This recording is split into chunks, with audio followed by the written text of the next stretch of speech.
เอาสวัสดีโยมพี่ดีไอ้หนุ่ยสว่างเมฆนะเจ้าดีครับผมสวัสดีพี่นันเจสีถ้ารักฟังอยู่เนอะตึงฟังอย่างไรตึงฟังแน่ๆแล้วอยู่อมก่อยยังฟังอยู่เลยจ้ะแต่ว่าแบบนี้น่าจะเดินทางจึงมาถึงโมโหเสือนะโอ้อันนี้เสียงหมามาโทยเนอะอันนี้นะเจ้าหมาบ้านเฮาเนอะบอกก่อน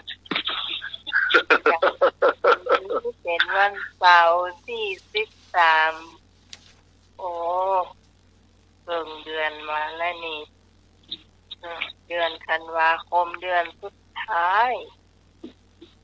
ายของปีนี้แล้วนะเจ้าวันนี้ทีมงานธรรมะใครเครียดของเราก็มาพบปะกันเหมือนเช่นเคยเจ้าตัวนเสาร์และของวันอาทิตย์3 ทุ่มถึงเที่ยงคืนโดยมีข้าเจ้าพิสมัยสุริยรอเจ้า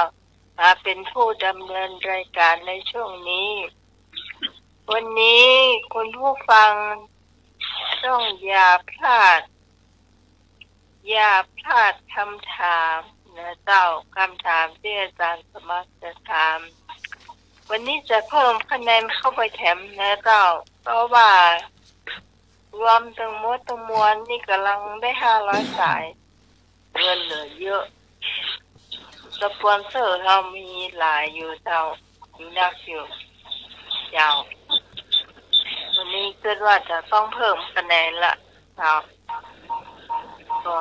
053-226-058ลดไว้นะเจ้าช่วยกันตอบเข้ามานะเจ้า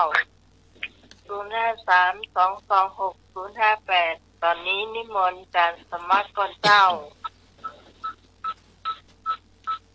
เสียง10 นิ้วขอนอบน้อมก้มกราบแด่องค์สมเด็จพระสัมมาสัมพุทธเจ้าพระพุทธพระธรรมพระสงฆ์แก้วอันประเสริฐสูงสุด10 นิ้วขอกราบพระอรหันต์ผู้รู้ผู้ตื่นผู้เบิกบานแล้วก็ขอกราบพระมหาเถรานุเถระผู้มีคุณูปการทุกรูปมีหลวงพ่อพระครูสมุวิศววรกิจโจครูบาอาจารย์ทุกรูปอาจารย์เอารักครับผมครับผมนมัสการครับครับผมเรือนพรนาพิสมัยหัวหน้าธรรมะคลายเครียดยานนมัสการเจ้าเจริญพรลุงหนุ่ยกราบนมัสการครับอาจารย์ครับผมเจริญพรท่านฟังทางบ้านทุกท่านเนอขอเจริญพรขอกราบนอบน้อมอย่างกุลพระติทรายรัตนผ่านแพ้วพระเจ้าเจ้าตั้ง3 ประการหมายมีพระพุทธพระธรรมพระสงฆ์อันเป็นสารณะที่เปิ่งของหมู่เฮาทั้งหลายขอกราบไหว้สาบุญญาปารมีธรรมท่านอาจารย์ท่านพระครูสมุวิศววรกิจโจผู้อำนวยการสถานีวิทยุมวลชนคลื่นพระพุทธศาสนาการศึกษาและวัฒนธรรม 104.50 ท่านเจ้าอาวาสวัดป่ายหินพร้อมไปด้วยพระสงฆ์องค์สามเณรทุกรูปทุกองค์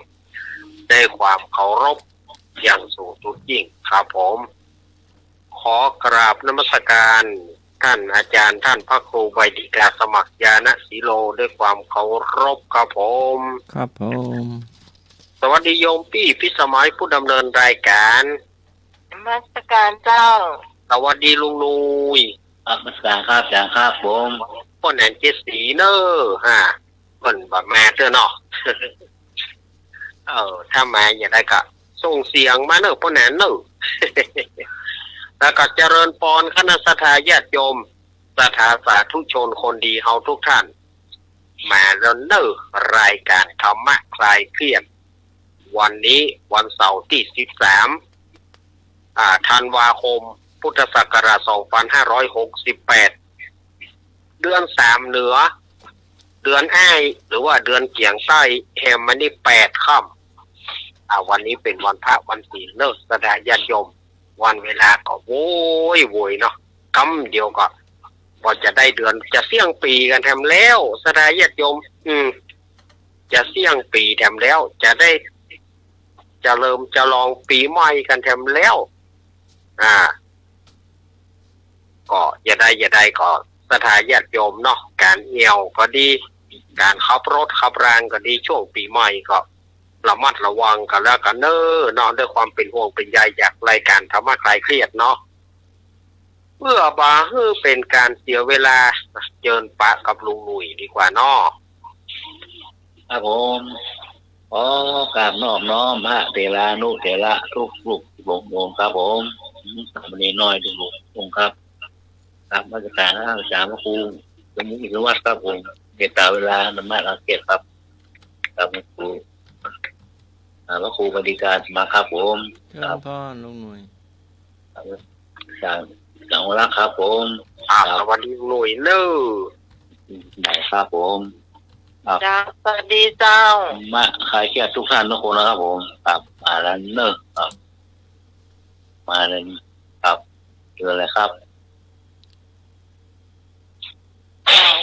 ผู้ฟังก็จะทายหาเพลงก่อนนะเจ้าตอบทั้งผู้พ้องได้เนาะแล้วก็ผู้แต่งได้แล้วร้องทำนองก็คงไม่ต้องเนาะเอาถึงผู้ร้องเอาถึงผู้แต่งจ้าถ้าได้ครบก็ถ้าได้ครบก็5 คะแนนวิทยุไอ้หน่อยต่อ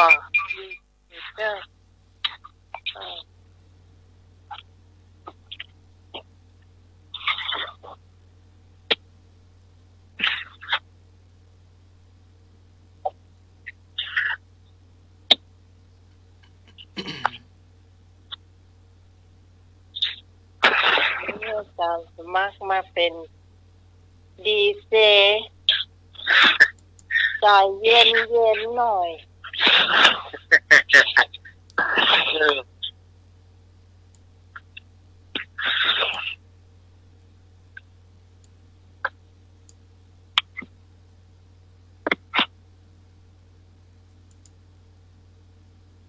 เดียวกันเนอะสถาญาติโยมท่านอาจารย์สมัครหาเพลงอยู่เนอะอาจารย์สมัครหาเพลงไปตัวอู้ไปตัวเย็นๆหน่อยเนอะก็เดี๋ยวเพลงจะออกละถ้าอู้ไปตัวนี่ถ้าอย่างไม่ได้อย่างรับสายตัวเนาะเธอซ้ำใช่อยู่ไม่ได้โคตรรับสายแหมเนาะ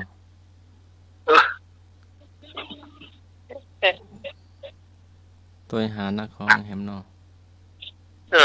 ตัวหานักของล่ะตัวหาคนเขียนเนาะ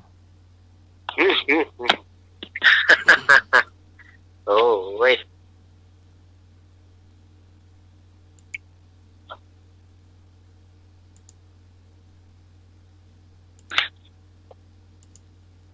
ก็เปิดมามันก็ต้องขึ้นมาหรอก็เปิดเพลงเกี่ยวก่อนกันคำเดียวก่อนแน่อีกอ่ะมันถึงเวลา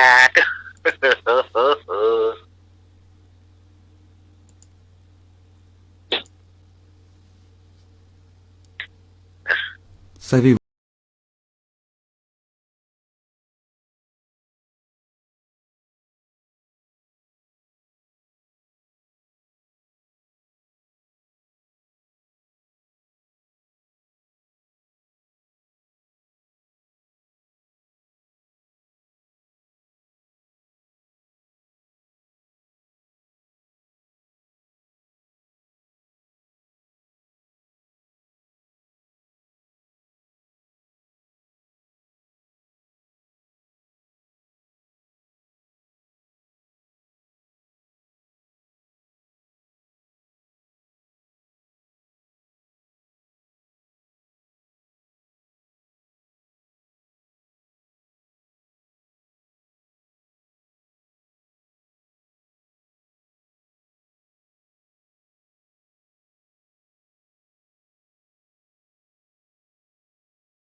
ท้ออย่าลืมอย่าพลาดอย่าละโอกาสอันดีงาม นั่น สายที่สาม จ้าฝนตกที่หน้าต่างเสกโลโซเจ้า เจ้า เดพรมาแถม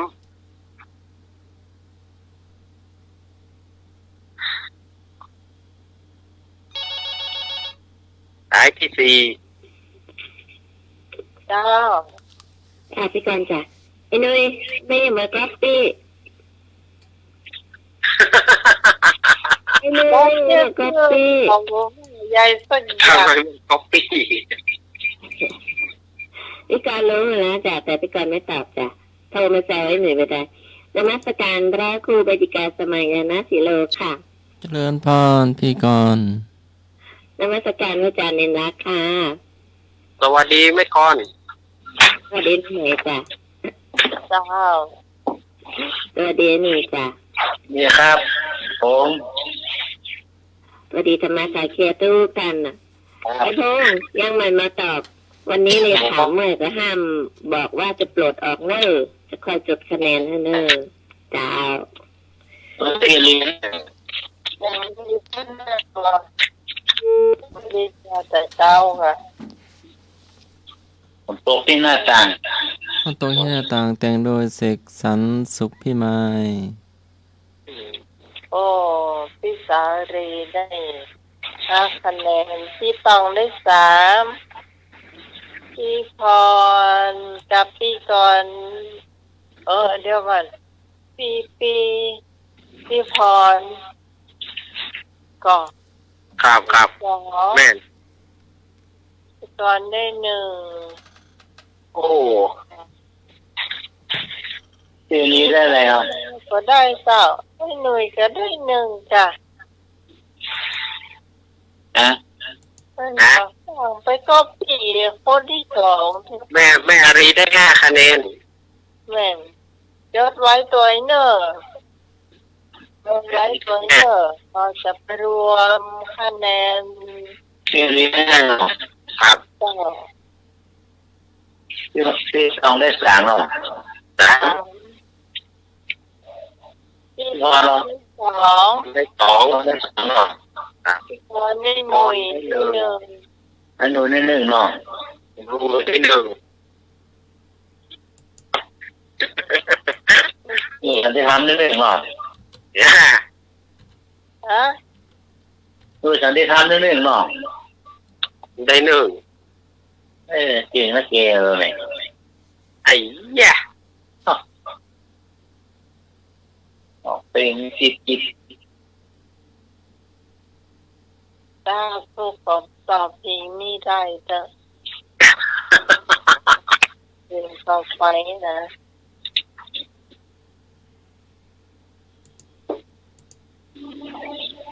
เอา ฮัลโหล ตอนนี้บีไม่อยู่บ้านนะคะ ถ้ายังไงฝากข้อความทิ้งไว้ แล้วบีจะรีบโทรกลับนะคะ ขอบคุณค่ะ ของเราสักอย่าง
ฟังมา ยายสั่งมา ฉันสุขพี่ไม้ เจ้า เปลี่ยน อันนี้พี่สาวรีเนาะ ครับ ถ้าคะแนนพี่ต้องได้ตามคะแนนของพี่ต้องถ้าพยายามทำคะแนนบ่อย สองได้สามพี่ฮอนได้สองหรอ ๆ โอเคละพง พี่พงษ์กะ พงได้สอง พี่พงษ์มาก่อนเนาะพี่พงษ์ได้สอง ฮอนได้หนึ่ง พี่พง หนู ษ์ ได้หนึ่ง เจ้าฮะว่า ได้หนึ่งตัวมากอ่ะมากเดียวโลก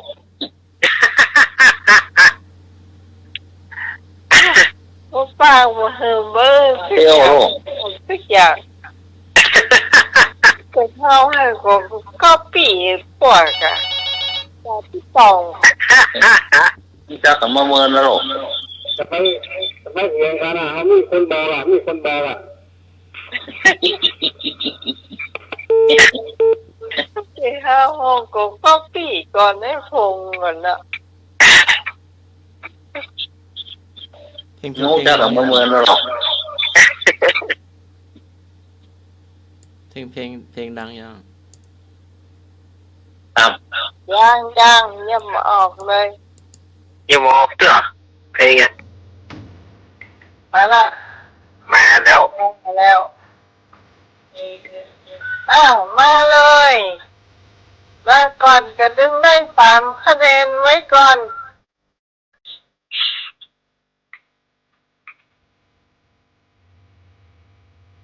มาที่ต้องมา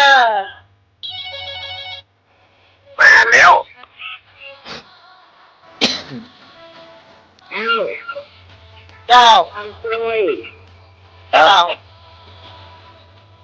บ ออนเดี๋ยวก่อนออนออร์ดี้ เจ้า เอ้าคนแต่งที่เจ้าเนี่ยซึ่งหูนะเจ้า ยามภาษาดัด3 คะแนนเรื่อย ครับผม พี่จองตื่นแล้วก็ ยัง พี่จองอ่ะแต่ละเพลงสามเพลงนะ จะกระจืดร้อง ๆตื่นแล้ว สาวบางกล้วย รับตื่นแล้ว ออนอรดีคนร้องหลงไหลหลังแย่ร้องให้มีร้องนะครับ อ่านไว้นอกเอาหูจักไว้หรอกนอกหูจักกับหูจักนะแล้วไปนอก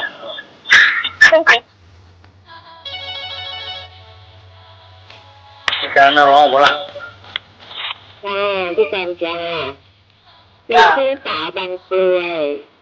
ออนออร์ดี้ร้องจ้ะคนแต่งคือเรียนเพชรจ้ะ นี่สาวต้องไหนเหรอ แต่งคือ และคือเรียนเพชร ระชีเรนเพชร เรียนเพ โอ้ ชร โอ้ก็ปีนะสมัยแล้ว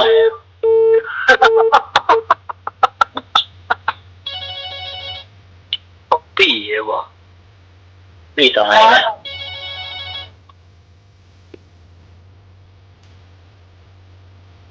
ครับผม เจ้า เจ้า สาวบางกล้วยออร์ดีเจ้า ครับก็ปีแล้วหรอ ก็ปีไปได้ต้องบอกชื่อสวย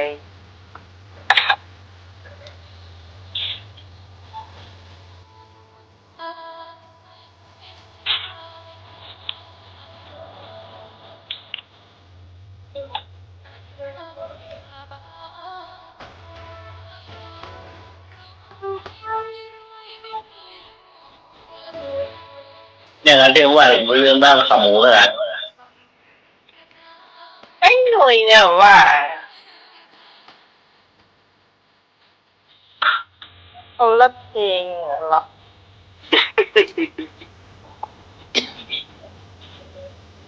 เดี๋ยวเข้าขาหมูนี่ใช่ไหม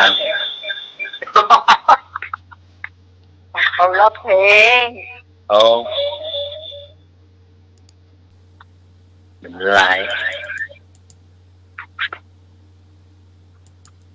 เอ้าพีเจเปิดเผย สาวบางกล้วยออนอรดี ผู้แต่งละพีเรือนเพชร โอ้ เกษม อัน เรือน นี้ เพชร พี่กรณ์ได้5 คะแนนพี่ตองได้3พี่พงษ์ได้2พี่พรได้1 อืม ไอ้หนุ่ยได้ เล่นหนึ่งเนาะนี่ก็อยู่เปล่า และดีกว่าอยู่เปล่า ตอบว่า ๆ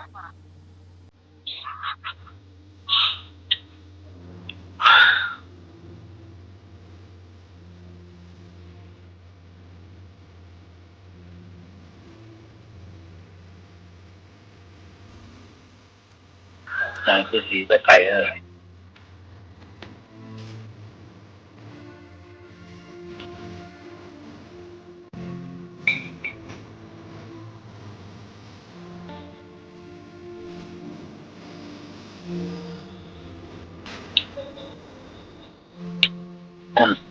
เจอแล้วครับ ๆมาเลยเนอะมาแล้วมาใหม่ถ่ายรูปไป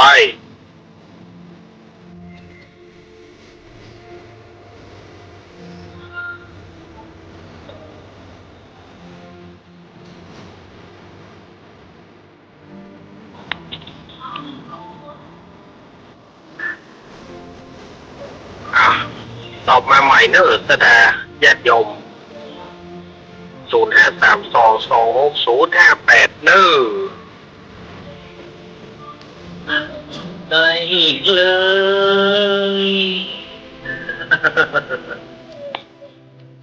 เนี่ยที่เพลง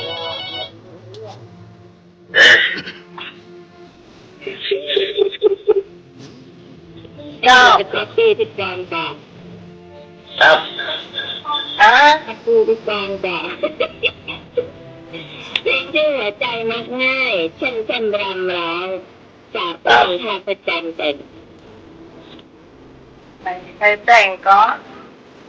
เอื้อนท่าประจัน วันถาประจักษ์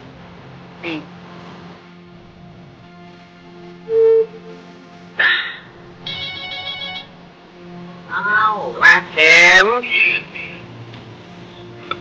ใจมักง่าย ครับผม เรื่องตามอับปก โคตรแย่มากว่าพี่ใจด ตอบใหญ่หน่วยเท่ากับำโคตรแย่มากง่าย ไอ้ห้อง แก้มล น้องหมายหัวใจมักง่ายเช่นรำร้อง ำเบียรี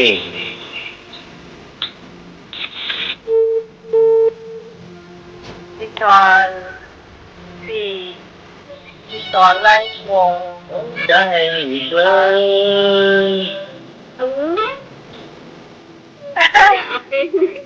ไปของอับมือ ไม่เศร้าค่ะไม่เศร้ายาวตัวหรอก หัวใจพี่เรา หัวใจ เรา มัก ก็ ง่ายเนอะ บอก หัวใจมักง่ายเช่นรำเบาเที่ยว เราก็เป่าไฟไปก่อน ขึ้นใจเลยนะโอ้สมบูรณ์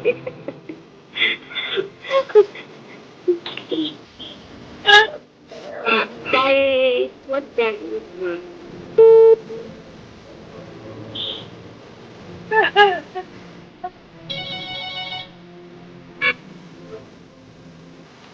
เจ้า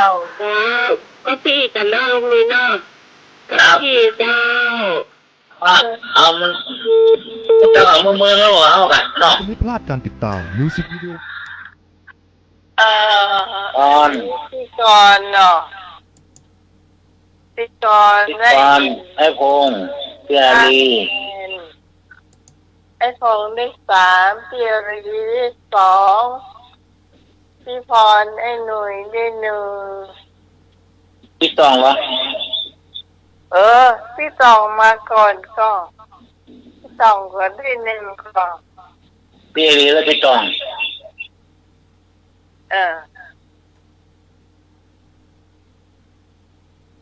พี่กรณ์ได้5หรอ พี่กรณ์ได้5ไปตอบ พี่เอรีได้2หรอ ไอ้พงษ์กะไอ้พงษ์ ไอ้วงได้3 พี่อรีได้2พี่ตองได้1พี่พร พี่พร1ไอ้หนุ่ย ไอ้หนุ่ยได้1แล้วลุงจดถอนตกเก่าให้เนอะเป็นทางแค่ยังมาตอบเตยเปิ้ล เดี๋ยวไว้ก่อนโยม หัวใจ มา นัก เที่ยวผมกำลังมือขึ้น ของแช่มลำแช่มลำทำนองโดยแต่งคำร้องและทำนองโดยจ่าอ้วนท่าพระจันทร์ โอ้ต้องให้กินเรียบ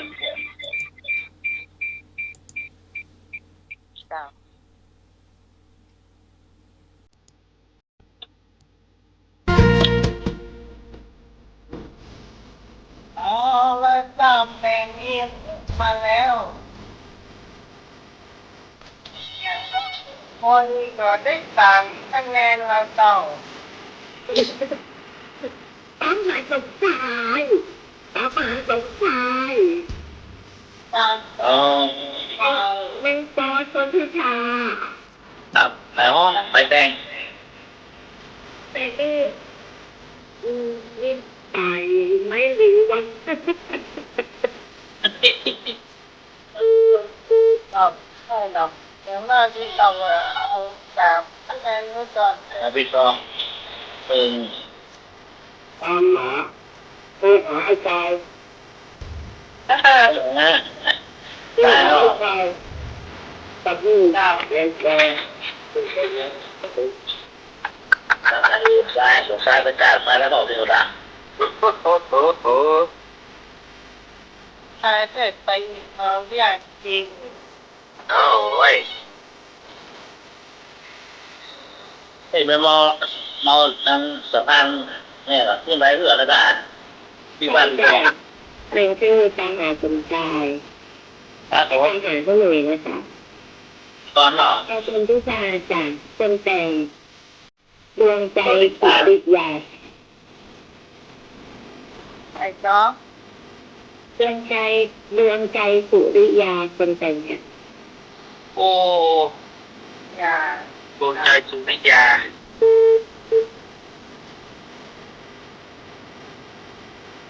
มาไอ้เอกพะเยามาดับเพียงเอกพะเยาอ่ะหนอวันนี้ไอ้เอกหายหรือแม่ส่งสีก็วัดมาแม่ส่งสีฝันว่าไงเสียมาหน่อย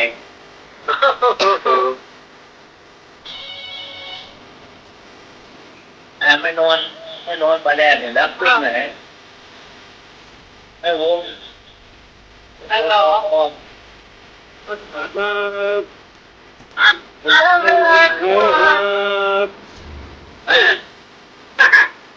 าครับ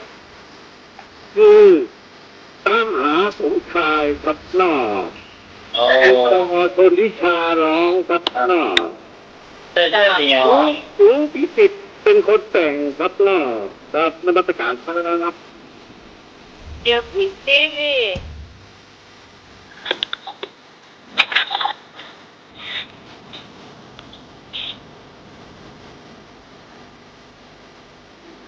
ตามมาสวนสาย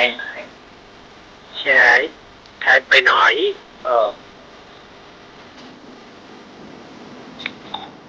ตอนตับส้มดิ้งว่านจะรอบเร็ว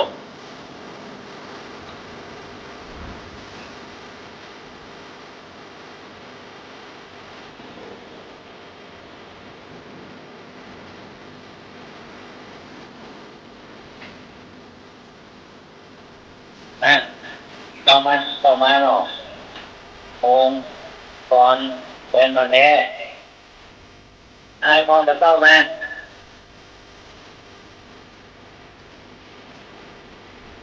ทิศมาปัดบ้านมาได้หลวงมา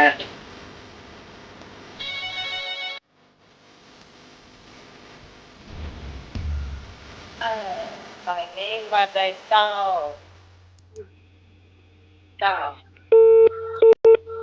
เออ มาใหม่จะตอบอยู่นะ นักร้องสาวที่กำลัง เดี๋ยวเพลงนี้ได้พี่ตอนเหรอไม่ก็จอนขับเป็นแต่งตัวเมื่อ เจ้าเข้ามาทีหลังแล้วก็ปีอากาศลุงนี่เนาะ ครับ มันแบบโอ้ยทุกอย่างเสียงทุกอย่าง ตั้งสมใจนะครับ ตามหาสมชายแมงปอชนธิดา ประพันธ์คำร้องโดยดวงใจสุริยา และทำนองโดยณฤพลพานทอง นฤพลพันทองนี่ก็คือเป็นลูกบ่าวของชายเมือง ได้ สิงห์ 5 คะแนนเจ้าแล้วก็พี่ตองได้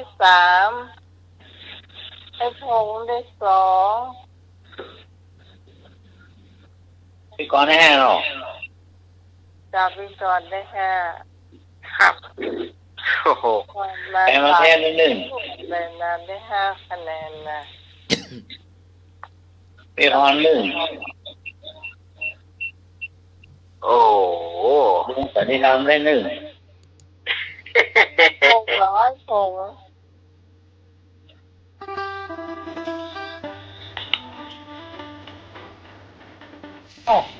เอินเนอร์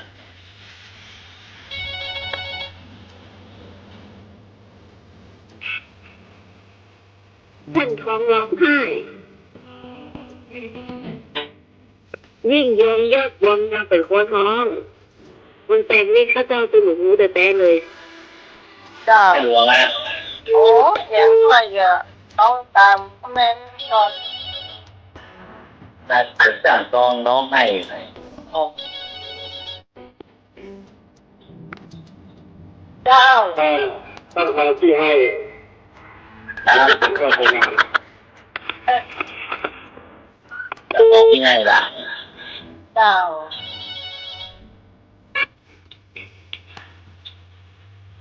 เจ้าจ้ะท่านทองร้องไห้ยิ่งยงยอดบนวิไลพนมเป็นคนแต่งจ้ะ นิไรพนม ค่ะ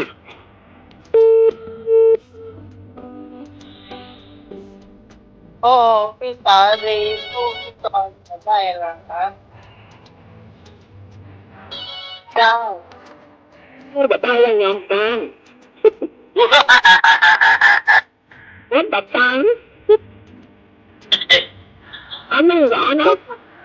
เอาแต่ โอ้ไม่ผู้แซ่เนาะแม่รีเนาะโอ้ไม่ผู้แซ่ เพื่อค่อยย่างมันไม่เป็นไรหรอก ก็ไปกันหน่อยเนาะจ้า เออ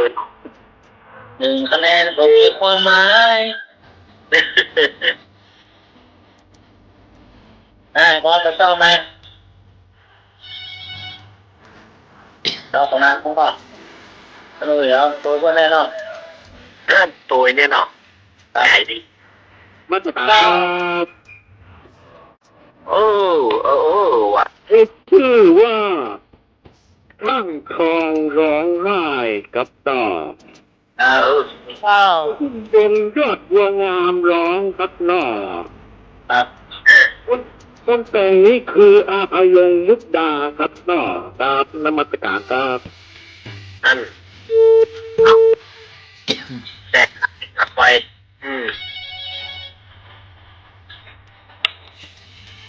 แต่ทีหลังนี่จะจำคอปีน้องนี่เนาะ ครับ ก็ปิด พี่พรเป็นแบบนั้นน่ะ เดี๋ยวมันก็สี่ เออ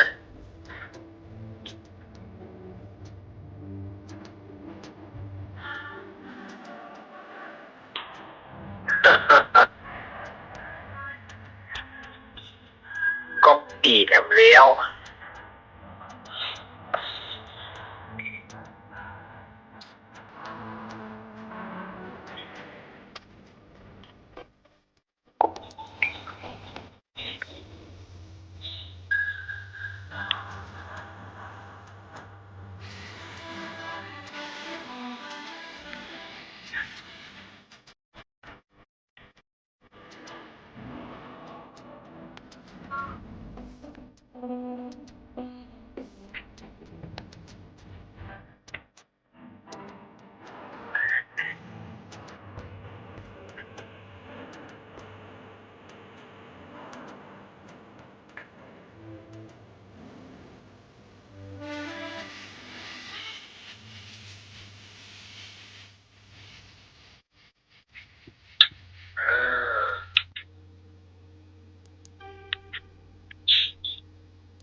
ช่างทองร้องไห้ขับร้องโดยยิ่งยงยอดบัวงามทำนองโดยวิไลพนม โอ้แม่ก้อน พี่กรณ์ได้5 คะแนนแล้วพี่ตองได้3 ตะโพงได้สอง พี่พงษ์ได้2 เจลีได้หนึ่ง พี่อาลีพี่พรไอ้หนุ่ย นุ่ยแฟนพันธุ์แท้พี่พร เป็นเงินแท้ โอ้ ได้1 โอ้ ว่าต้องกลัวไม่ต้องกลัวรอบต่อไปคะแนนจะเยอะมากเนอะไม่ใช่5กันแล้วกัน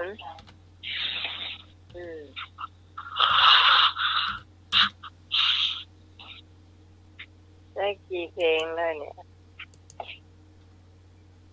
อ๋อ หนึ่งสองสามสี่ห้าหกเพลงครับ โอ้อีกอ่ะมาเอกมาใกล้ๆแล้วเนี่ย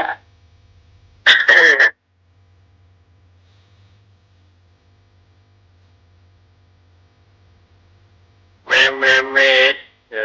เป็นเพลงโปรดของเขาแล้วเนี่ยโอ้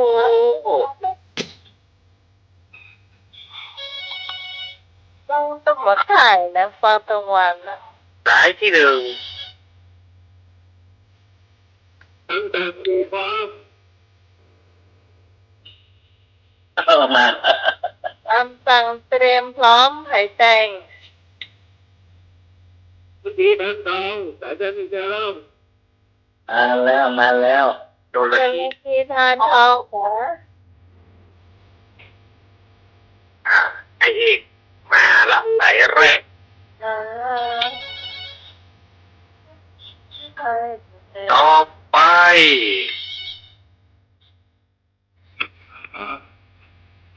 ตั้งแต่ ไอ้พวก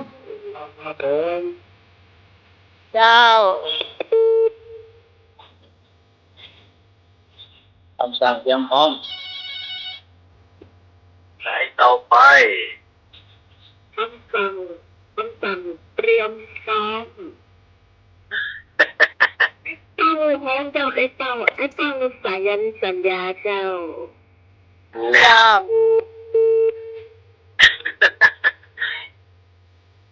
สั่งเตรียมพร้อม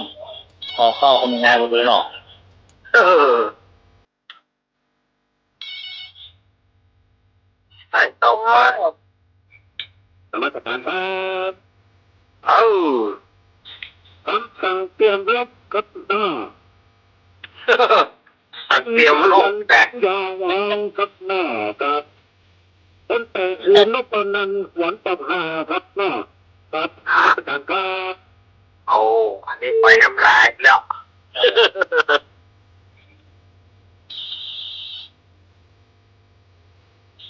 ใช่ว่า คำสั่งเตรียมพร้อมสายันสัญญาเจ้า มัน ปีนะครับ ก็เปลี่ยนได้ มันต้องดีมาให้แต่งจะเหมือนไอ้ก่อน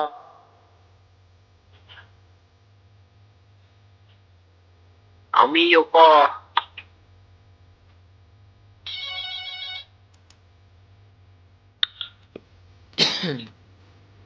อันนี้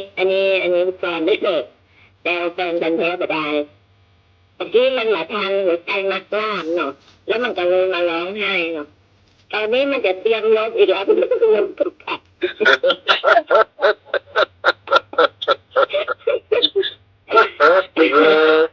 ตอนนี้มีคนไม่ตอบจ้ะแต่รู้จ้ะ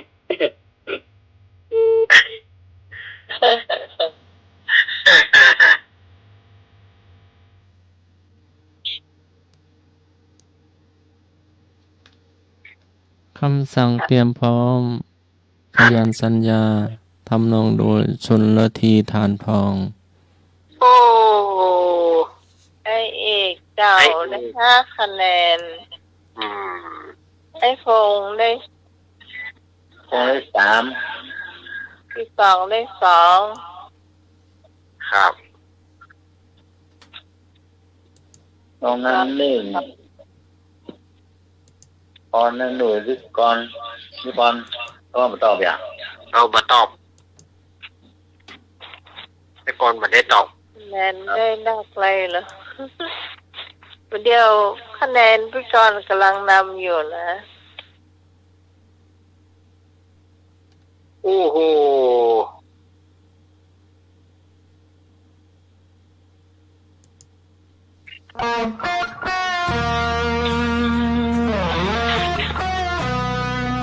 เพราะเพลงนี้มันมีท่อนเดียวเนาะคำสั่งเตรียมพร้อมมันมีท่อนเดียว ท้องลืมเหรอ ครับท่อนเดียวมันก็เลยกำเดียวก็แล้วอ่ะก็เลยกระจบอ่ะ ไม่ยอมสยบให้ข้าศึก จะยัดยืนปกป้องพื้นแผ่นดิน ก็ม่วนนะ นี้ใครรุกรานใครย่ำยีสู้ไม่หวั่นชาติเหนือสิ่งอื่นใดกษัตริย์ไทยเหนือหัวสละชีวิตให้หมดทั้งตัวและหัวใจเป็นนักร้องคือนักรักอาจคนละเส้นทาง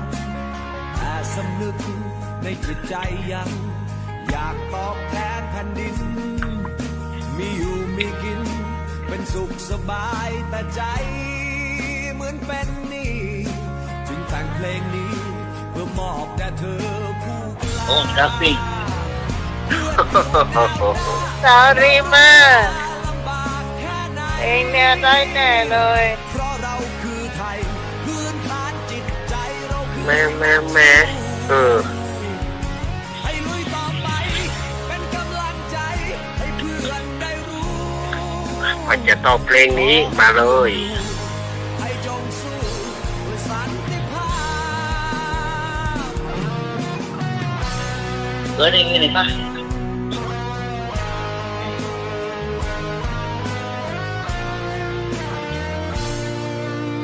จดจำไว้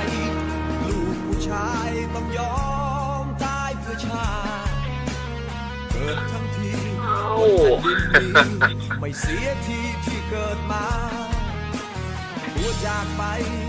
แต่ใจไทยของ10 ล้านกว่าจะจด อย่าง จำ นี้มันต้องเต้นเหมือนเปิดล้อ ตลอดไป เอ๊ะ เพื่อนอยู่แนวหน้าเรารู้ว่าลำบากแค่ไหน ไม่กล้า เพราะเราคือไทยพื้นฐานจิตใจเราคือนักสู้ให้ เอ้ ลุยต่อ ให้ห ไป น่วยตอบ เป็น อั กำ น ลังใจ โคตรท้อง ให้ อ่ะ เพื่อนได้รู้ขอให้เพื่อนอยู่ เนาะ ให้จง กลางยาวน่ะ สันติภา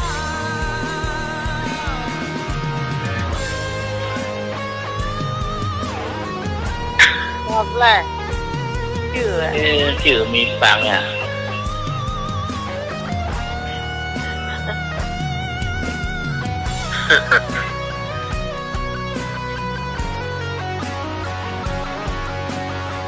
ชื่อมีฟังเลย ตอบมากันเลยจำสมัยกวางสายบอลสนิทก่อน เกิดเป็น คน ชา ทรงเข้าประ ติ จ ชาติทหารพันนักรบ ยอมพื้นดินกลบ ไม่ยอมสยบให้ข้าศึก นี่ก็สถานญาติโยมที่จะโทรได้เพลงนี้ ปกป้องพื้น ติ๊กซิโร่เนาะ นี้ ำ ใครรุกรานใครย่ำยี มาแล้ว ไม่หวั่น ที่ฟังเดานะว่าเป็น ชาติเหนือสิ่งอื่นใดกษัตริย์ไทย นัก เหนื โท อ ษนักรบสักอย่าง ส แล้ ละ วก็ ชี โค วิ น ต ท้องก็คือ ให้หมด เสกโลโซ และหัว คน ใจ แต่งก็ให้เสกโลโซ ติ๊กซิโร่อะ ติ๊กซีโร่ ติ๊กซีโร่เฮ้ยเนี่ย เสกโลโซ อ๋อ ให้ลุยต่อไปเป็นกำลังใจ ติ๊กโลโซเนาะ จ้า ครับ ขอให้เพื่อนอยู่ อยู่ให้จง เพราะว่าเสียงแค่เหมือนเปิดออก ขอให้เพื่อนอยู่ให้จงสู้เพื่อสันติภาพ ครับผม ครับที่ของพี่ต้องมาแล้วเข้าวัด ครับ เขาเสียของพี่ต้องไม่รู้ ใครอ่ะ เอา รับได้อยู่มาก น้องหมาย เข้า ป้าดาวเนี่ย โลโซเจ้าผู้กล้า อันยังก็ ผู้กล้า ผู้กล้า ล้า ทหา เอก รกล้า เสกโลโซเจ้า คนแต่งกับคนเดียวกันนะคะ ครับเสียงโลโซ เจ้า ขอบคุณครับ ไหนชื่อเพลงถูกก็ ผู้กล้าทหารกล้า แต่งโดยเสกสรรสุขพิมายร่วมกับศิลปินรุ่นใหม่ จะถูกต้องนะ พี่ต้องอ่ะ พี่ตองไม่ได้ตอบชื่อเพลงแบบนี้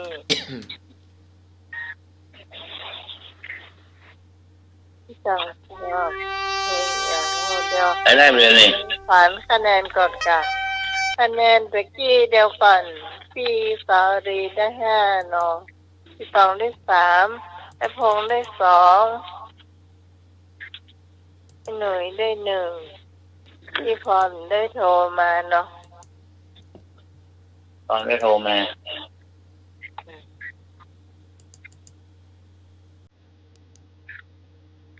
ต่อไป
สอยอ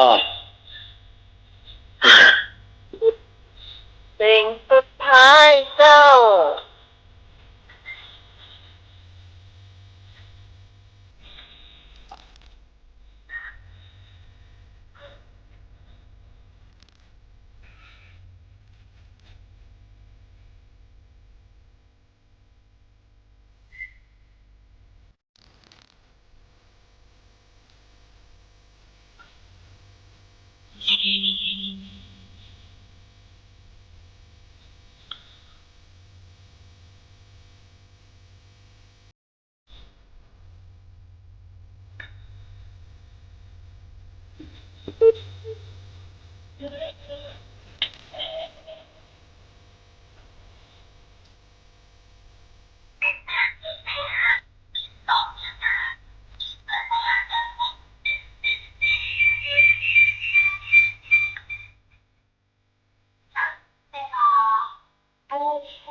เจอเลยครับ อัน เพล นี้ งสุดท้าย เจ้า เจ้าน้องหมายทหารกองหนุนแต่ยังจะพูดแต่งเบาแล้วเนี่ยจนละพีทานทอง เจ้า เจ้า ครับผม สาวรีตอบมาใช้ซองมาเลยเจ้าเพลงสุดท้าย ที่ของที่สาดีแล้วกันครับผม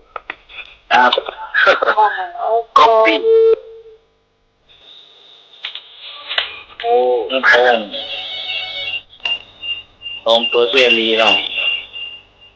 สายที่สามเจ้า เจ้าทหารกองหนุนสายันสัญญาของเจ้า ครับ เจ้า เจ้า อยู่เพลงทหารกองหนุน ที่สี่ คนเดอร์ ครับผม ไม่มาล้อแต่คนเลิกกวางแล้วอ่ะโอ้ด้าน นมัสการครับ ครับ โอ้ เฮ้ย ทหารกองหนุนครับสยสยครับน้อคนแต่งคืนนพนันขวัญประภาครับน้อครับนมัสการครับ เอาแหวะเข้าไปเอาเต็มสายหนึ่งเอามาเลยม เจ้า กันจ้าเพียงชื่อทหารกองหนุนสายันสัญญาน้องศักดิ์ศรีแสนวิเศษแต่งจ้ะ ครับ ศักดิ์ศรีแสนวิเศษอันนี้ของแม่กร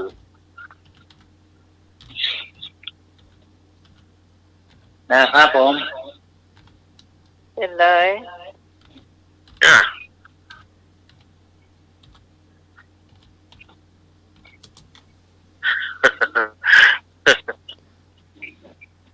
สายันสัญญาผู้ร้องผู้แต่ง สมบัติคงเมือง โอ้บัดได้สักคนค่ะคนแต่ง บางทีมันชื่อถ้าไม่แดนเจสสีอยู่ก็คงมีปัญหา เนาะ เออ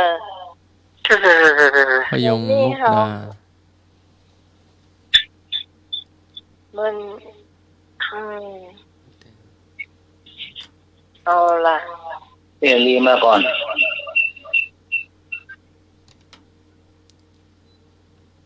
แล้วไผ่นี่ก็จะถูกอ่ะ บ่มีคนถูก อันคนแต่งอ่ะ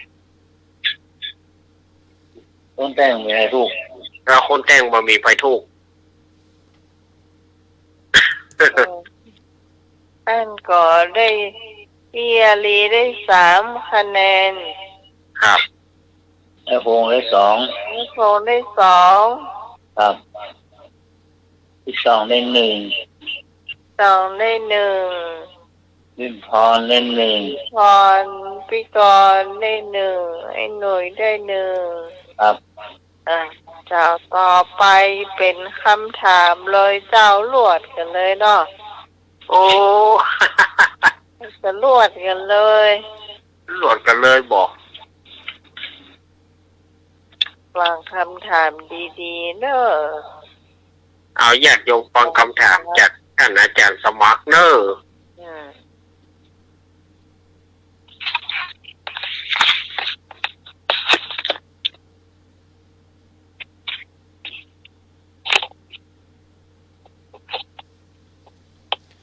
จาก5 คะแนนนี่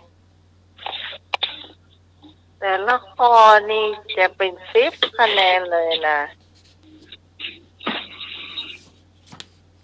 วิชาพุทธประวัติ ถามว่าระหว่าง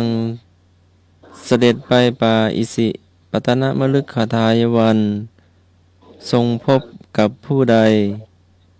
ก็กบิลดาบท ขอโสติยพาม คอพาณิชย์2 พี่น้อง งออุปกาชีวก ในระหว่างเสด็จไปป่าอิสิปตนมฤคทายวัน ทรงพบกับผู้ใด ก็กบิลดาบท ขอโสติยพาม คอพาณิชย์2 พี่น้อง งออุปกาชีวก ข้อนี้ไม่ยากเลยเจ้าตอบถูก10 คะแนนเนอะ เจ้า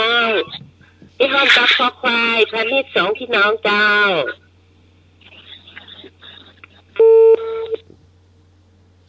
ข ายต่อไป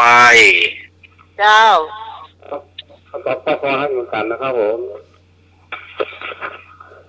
ฮะค่อยก็ จ้าไปก่อนจ้ะไปก่อนก็ตอบข้อคอควายจ้ะ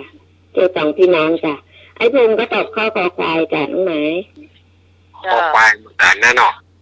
จ้า มาเลยเจ้าพิสารีคะแนนเยอะมากลันกันไป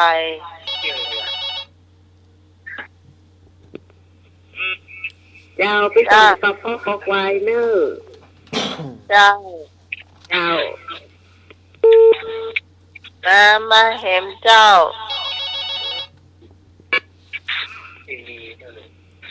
เจ้า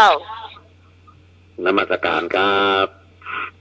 การตอบคือได้คืออย่างกอไก่และฤาษีน่ะ เป็นฤาษีกับนมัสการครับ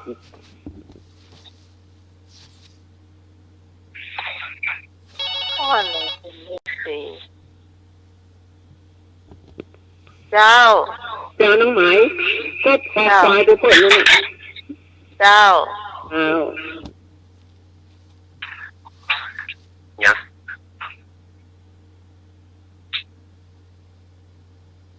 เอาคอควายจะเปิดคอควายมีสี่แล้วนะ หึ สี่ละ มีแฟนทันแท้คนเดียวที่ตอบฤาษี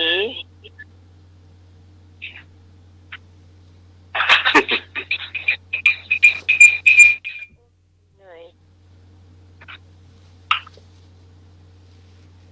ครับ มีอยู่ก็ มีอยู่ก็เจ้า มีกระต่ายเข้ามาเนอ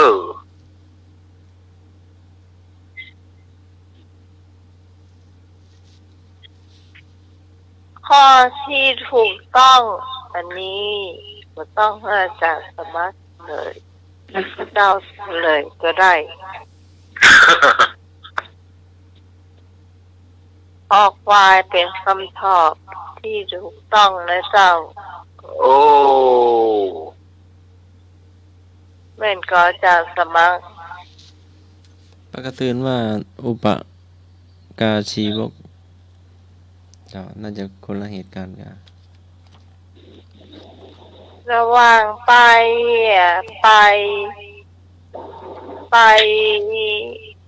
อิสิปตนะ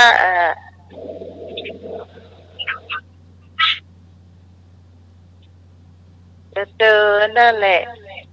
อืม เจอสองพี่น้องนั่นแหละ อืม มี เดี๋ยว ชื่อ ถาม เลย ผู้รู้เนาะเดี๋ยวถามผู้รู้นักปราชญ์นี่ปกติว่าอย่างนี้เนาะปกติ มีชื่อด้วยนะสองพี่น้องเนี่ย ดาวปุษะแล้วก็พายคน พันลิกะสองพี่น้อง เออ ถวายสัตุก้อนสัตุผลไง เออ อันนี้เป็นคำตอบที่ถูกต้องพี่พรได้10 คะแนนเจ้า ไอ้พงษ์ได้8 แล้วก็คนที่ตอบมาแหมคนที่ตอบมาเดี๋ยวก่อนพี่กรณ์ก่อนพี่กรณ์ได้6พี่กรณ์ว่าพี่ต้องเดี๋ยวก่อนใครตอบมาพ่อเดี๋ยวก่อนพี่พรเนาะพี่พรไอ้พงษ์ก็ไผ่แหม เตียรี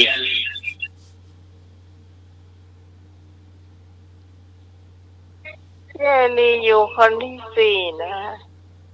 ก่อนพี่อาลีคือพี่กรณ์ก่อ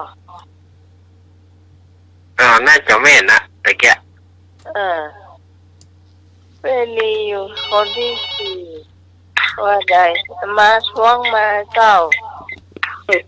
ก่อนพี่ก็หลังไอ้พงคือพี่กรณ์เจ้า อ๋อหลังไอ้พงคือพี่กรณ์ ครับ กระถูกแล้วเหรอทำไมก็เรียงถูกหลังไอ้พงก็คือพี่กรณ์เนี่ยคนที่สามน่ะคนที่สี่คือพี่สาวอาลีอ่ะไม่นอน ครับ ได้10 คะแนน8 คะแนน6 คะแนน4 คะแนนเนื้อเจ้า ถึงบอกว่าจะไปละเด้อเพราะว่าคะแนนจะทิ้งกันก็ตรงเนี้ยเจ้า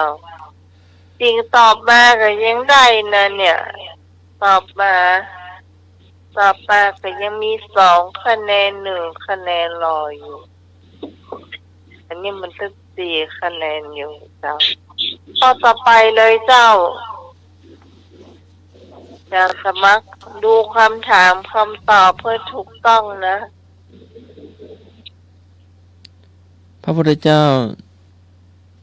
ชื่อว่าเป็นสรณะเพราะเหตุใดสรณะแปลว่าที่พึ่งที่ระลึก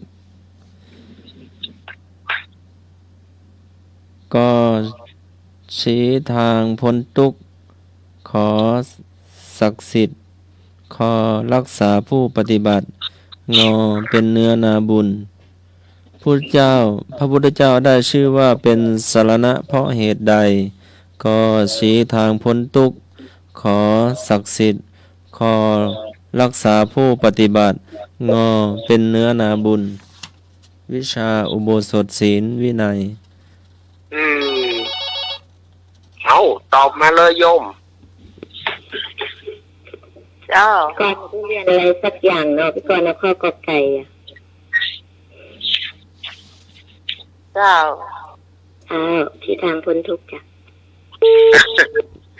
ชี้ทางพ้นทุกข์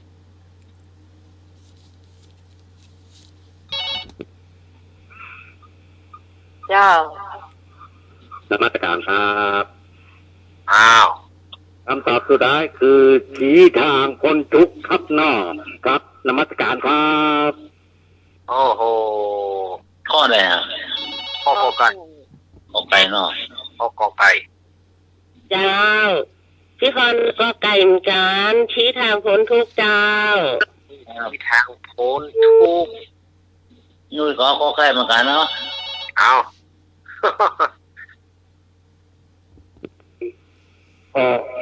ข้อไก่ ตาม พ้นทุก ข้อ ข์ กอไก่เหมือนกันพ้นทุกข์ พ้นทุกข์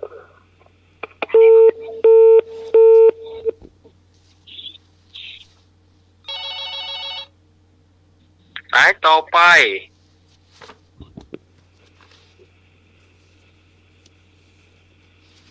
เจ้า เจ้าน้องหมายพี่ก็ไก่เจ้า ก็ใกล้เนาะ โอ้โห แล้วจะแยกทางนะถ้าข้าเต้าจะเอานี่แต่มาเอากอไก่ สายต่อไปมีกอ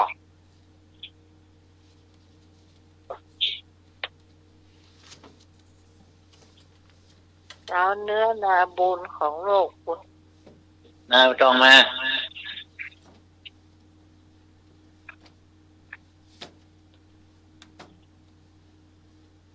พี่ต้องยังได้น่ะ บอกเขาเรียนตัวให้ธรรมะแล้วบอกให้รู้เรื่อง เก็บคะแนนแก่ท่อคะแนนนักเสีย มาเองมา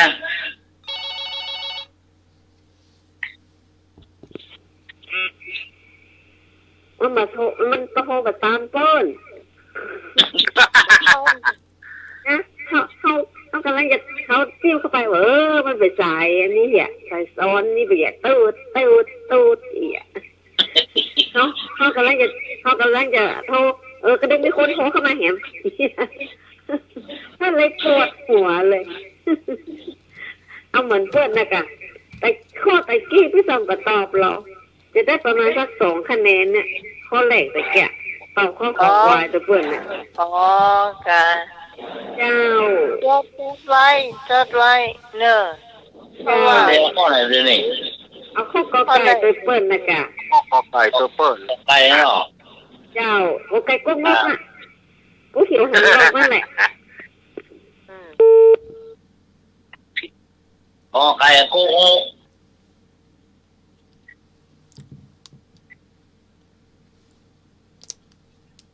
อีบุตรีมันโดนกบพอนะ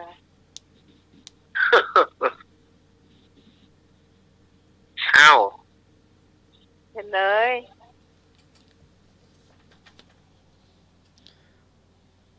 พระพุทธเจ้าได้ชื่อว่าเป็นสรณะเพราะเหตุชี้ทางปนทุกข์กอไก่ กอไก่พี่กรณ์กะ พี่กรณ์ พี่กรณ์กะ ครับ พี่กรณ์ละไผ เป็นวันแท้แล้วก็พี่พร เป็นว่า นายพงษ์เสีย ไอ้ รี คง พี่ ก็ ตอง เป็นพันแท้นี่ไผมาก่อน เป็นวันแท้มาก่อนอ่ะ ช่วยกันจำนะ เป็นพันแท้มาก่อนตะกี้ เนี่ยตัวนี้หรอ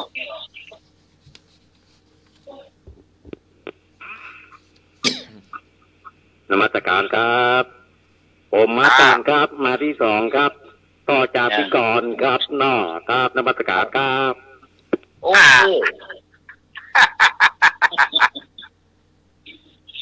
โอเคแม่มือลงเรียน คนที่2คนที่3ล่ะ ที่สามพี่พร พี่พร ครับที่4ไอ้พงษ์ สีให้พง ที่5พี่อลีที่6พี่ตองที่7ลุงหนุ่ย เดี๋ยวก่อนพี่ก่อนได้10เป็นพันแท้ได้8คนที่3นับคนที่3นี่ได้6เนอะ 36 แล้วต่อไปได้4 ไอ้พงษ์ได้4พี่อลีเหรอ ก็ลดกันไปกำ2พี่อลี2เนาะ เจ้า พี่ตองได้2เนาะ ต้องได้1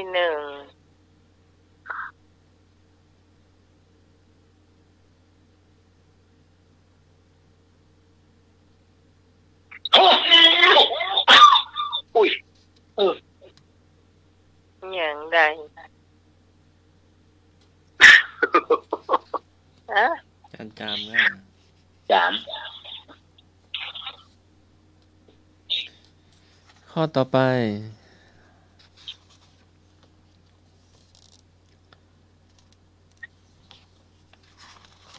ป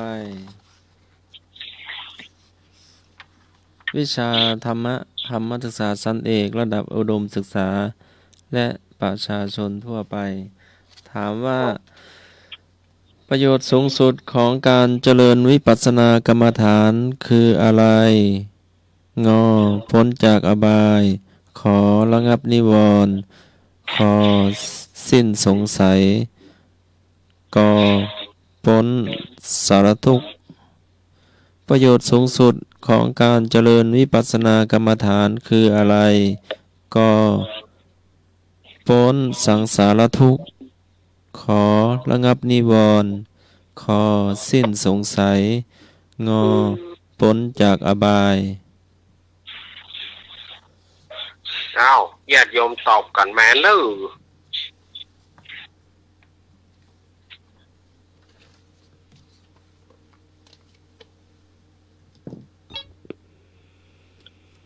ฮัลโหล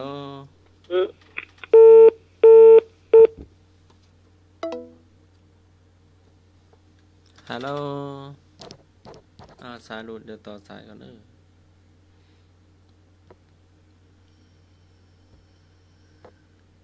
อโทรมาได้เลย053226 058พี่พรตอบข้อไก่นะเจ้า ข้อไก่เจ้าแม่พรสายที่สองสายหลุดไปข้อก็ไก่ครับผมเจ้าไอ้พงกอไก่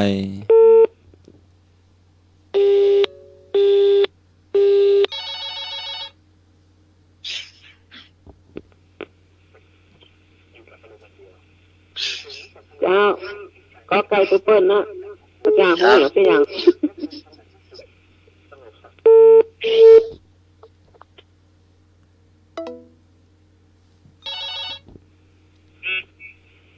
เจ้าพี่ต้องก็เอาข้อกอไก่ได้เด้อบริการฝากหมายเลขโทรกลับว่าที่ต้องกอไก่เจ้าพี่ต้องเอากอไก่เจ้าที่ต้องกอไก่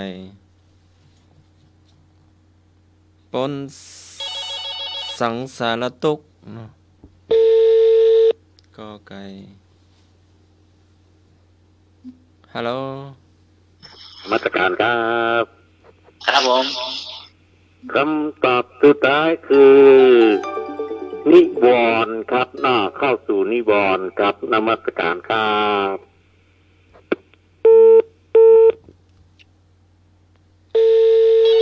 ขอไข่ระงับนิวรณ์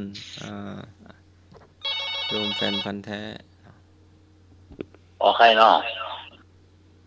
ยายหนุ่ยพี่กรณ์จ้ะพี่กรณ์ก็เอาข้อกอไก่จ้ะขอไข่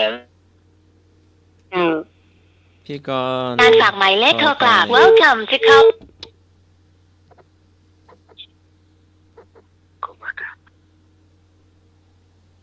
พี่กรณ์กอไก่ป้นสังสารตุกเนาะมาแล้วนะไหมเจ้า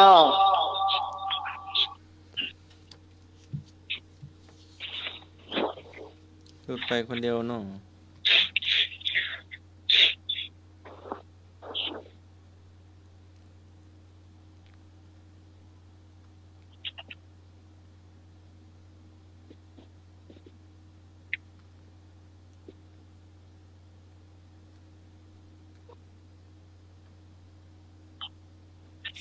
053226 058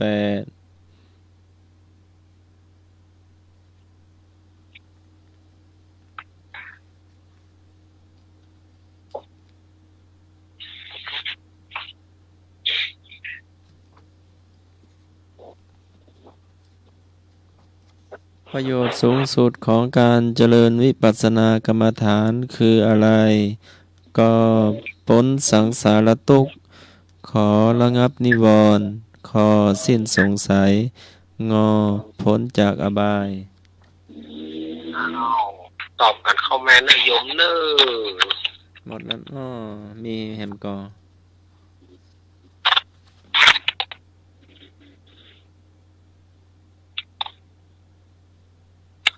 จะได้เฉลย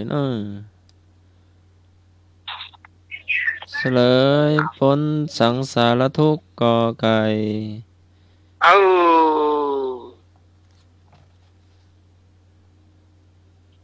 กอไก่ไปตอบสายแรกตะกี้เพราะว่าสายมันลุกไปพี่พรไอ้พงเกียรีจ่องก่อนพี่หมอยมีไหนมีเนี่ยมีเนี่ยใช่แต่กี้มันสายมันหลุดไปพี่พรไอ้พงพี่พงพัดตัวพี่หนาว หนุ่ย อันเดี๋ยวก่อน10 คะแนนนี่พี่พรตอบมาก่อนเหรอ ครับ จากพี่พรแล้วเป็นไง พี่พรละหายพงษ์ ไอ้พง8 เจรี เฮียลี6 โอ้ พี่ตอง พี่ตองเลข4 พี่กรณ์ พี่จอนเลข2 ไอ้หนุ่ย 1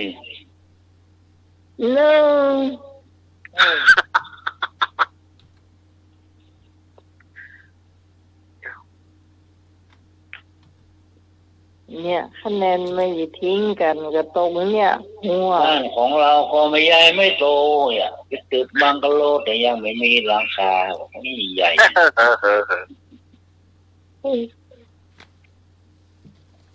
ตึกบังกะโล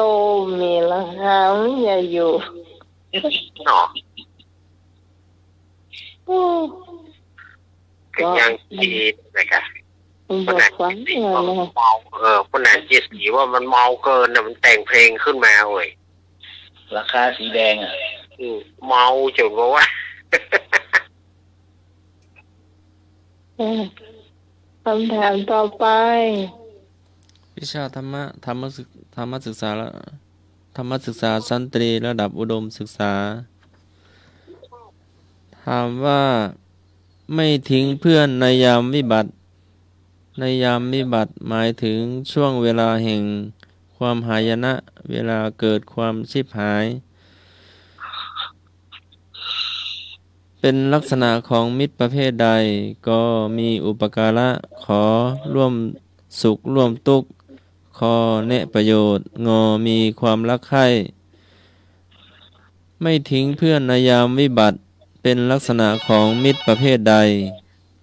เอา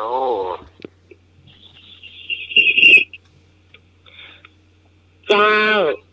ร่วมทุกข์ร่วมสุขร่วมสุขร่วมทุกข์เจ้า ข้อขอไข่เนาะร่วมสุขร่วมทุกข์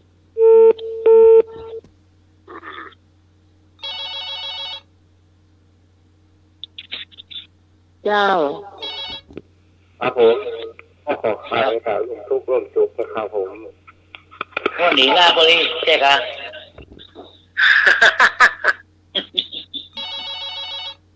โอ้ สายต่อไป จ้าพี่กรณ์กับครอบขอไข่จ้ะ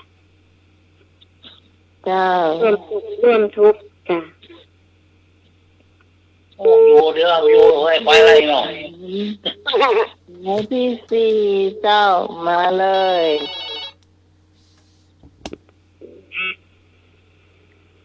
เจ้า ฮัลโหล ครับ เจ้า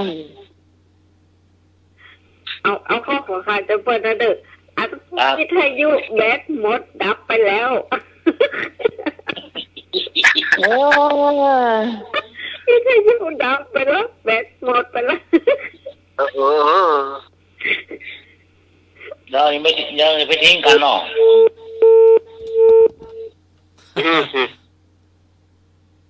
แบดมดเลยใหญ่นะถ้าฟังจาก เจ้า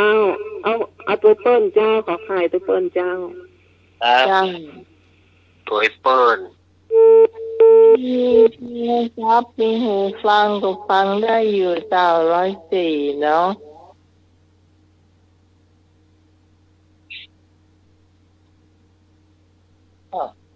มีพี่พรไอ้พงษ์พี่กรณ์พี่ต้องพี่อลีคุณหนุ่ย ท่านได้ตอบเพียงว่าตัวเก่าอ่ะ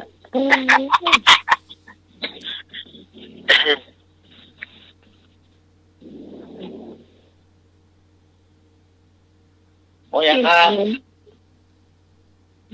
หมดได้ยังที่คนนี่พี่พรทูกก็หรือว่าใดเฉลยเจ้า ไม่ทิ้งเพื่อนในยามวิบัติเป็นลักษณะของมิตรประเภทร่วมสุขร่วมทุกข์ ข ขอไข่ พี่พรได้10 คะแนนเจ้า โอ้ แล้วก็ พระพงษ์ พี่พงศ์ก็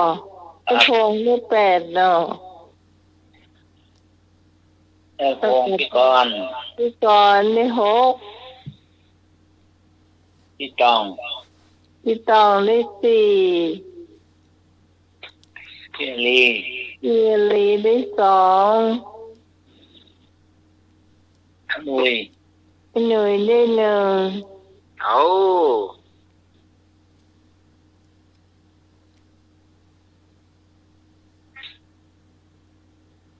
พี่เจน้องก็ตกเลย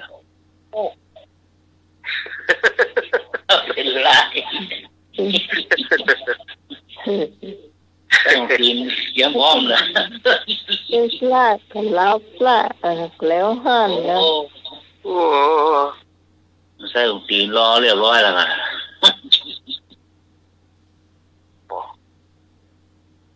นั่น เรีย แหละ บร้อยแล้วโม ฮะ เรียบมองอุ้เรียบร้อยแล้วโม ใส่ใส่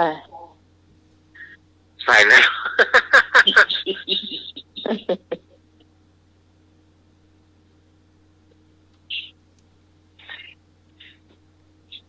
4 ข้อเหรอทำไม น้ำ1 ข้อ ฮะ น้ำ1 ข้อ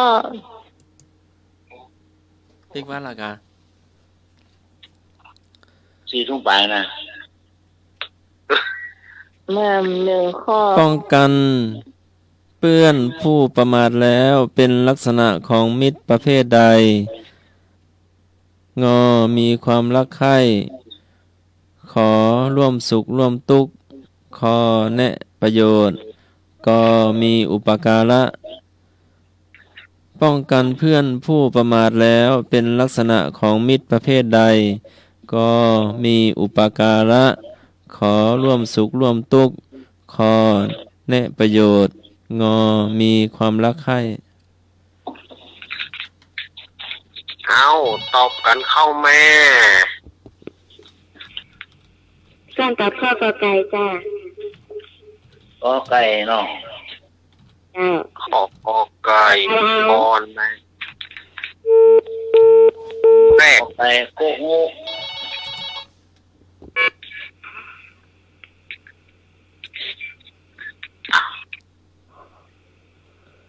นมัสการครับ ว่าจะได้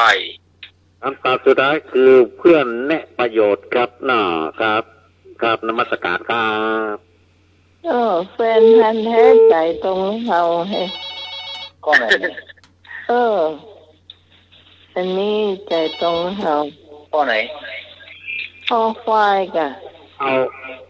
กอไก่เลยครับ ก็ไก่ให้ทง ขอไก่ มีอุปการะเพื่อนแท้ที่คอยช่วยเหลือก็กูลเนาะความหมายมันนะ ยินสร้างหรือว่าแม่เจ๊เนาะ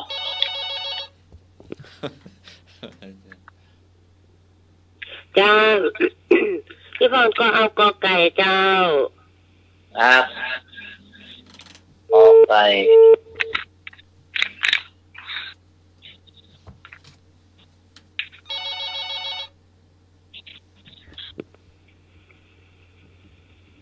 ไหนต่อไป เอากอไก่ตัวส้นเจ้า ขอไก่ซุปเปอร์ ยาวสายเรียง แอรีมา ตองมา นะพี่ตองมา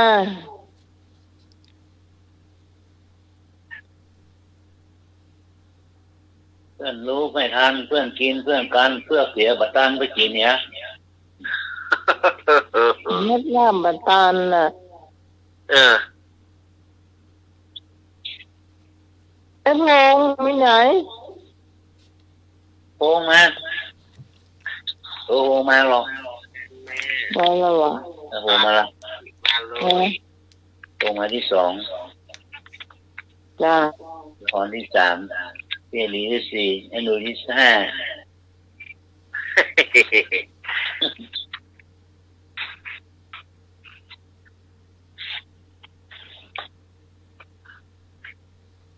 อาหมอนักก็ก้อยแงะของ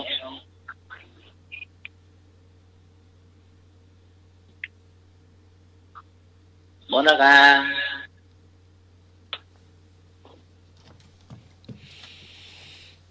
โอ้พี่ต้องเหรอต้องไหม 0532260058ข้อสุดท้ายเจ้า ได้เลยต้อง พอมีอยู่ก็ข้อสุดท้ายก็เดี๋ยวจะได้รวมคะแนนเนอะ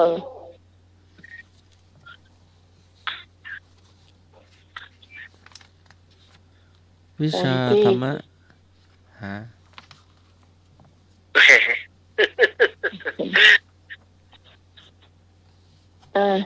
เฉลยเจ้า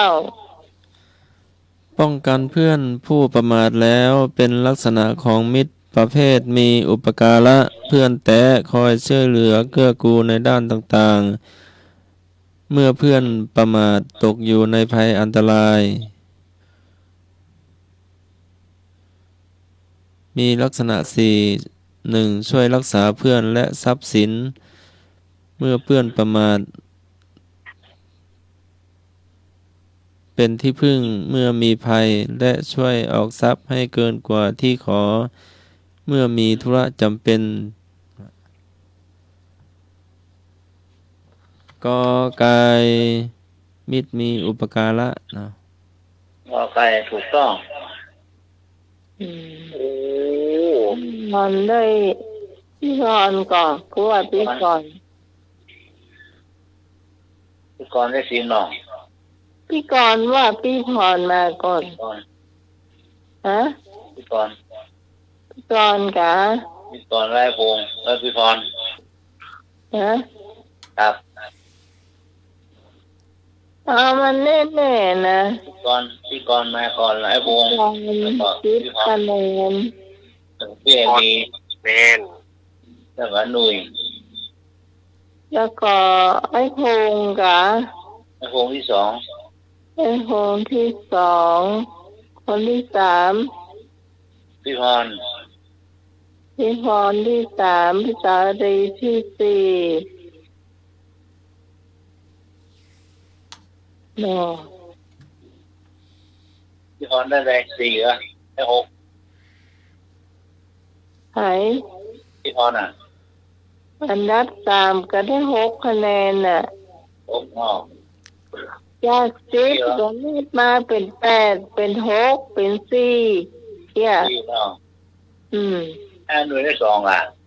เจ้า อ้าว อันมีให้ตอบดูแต่งได้นะอันเปลี่ยนอย่างเงี้ยก็ที่เก่า แปดวิทยุโหด แบตสมด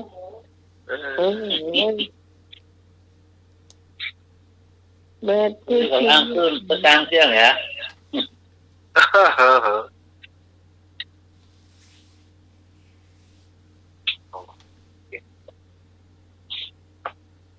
รวมคะแนนโดยเนอร์คุณผู้ฟังรวมคะแนนเนอร์ ยืมสารพันนะครับ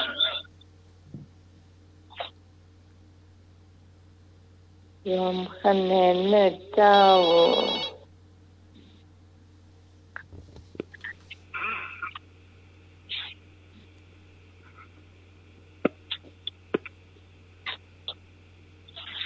ฮัลโหล นมัสการครับ เจ้า ผมรวมเสร็จเรียบร้อยก่อนใครครับน้าวันนี้ได้13คะแนนครับน้ารวมของเก่าเป็น360ครับน้าครับนมัสการครับ โอ้โห 16เนาะ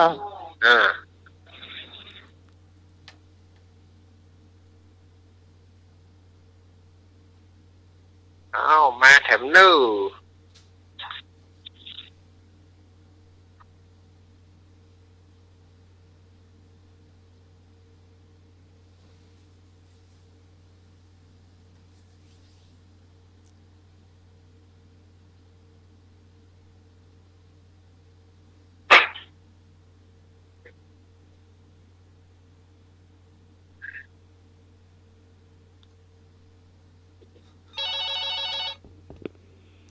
แถ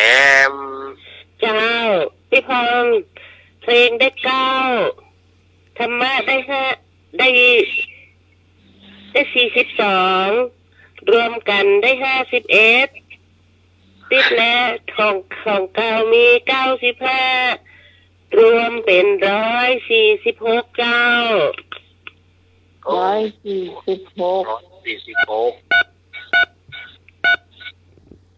อ้จะได้ล้ำเหลืออยากจะมาปูวางอยากแล้วหันเก่า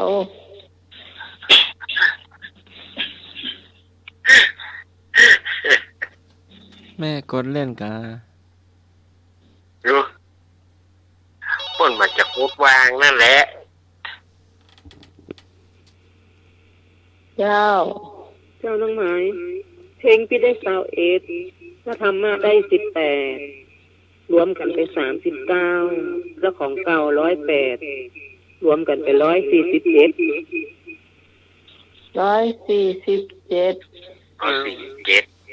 โอ้กับพี่เกียนนั่นตะกี้ที่ไทยไล่เรียกขนาดเลยพี่พรน่ะ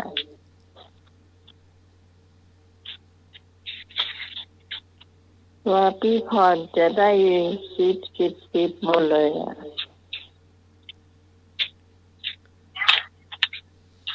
นี่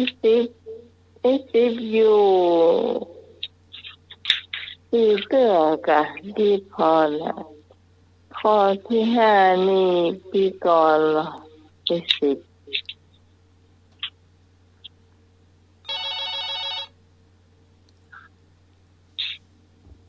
ผมธรรมะได้36เพลงได้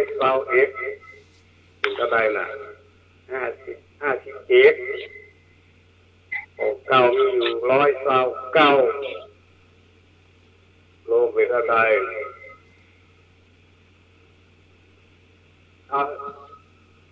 มันถูกกับพี่พรจดไว้วันนั้น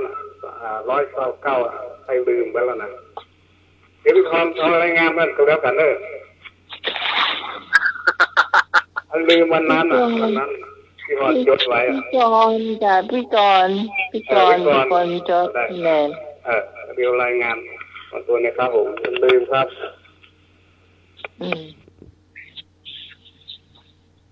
วันนี้มาตอบธรรมะอย่างเลย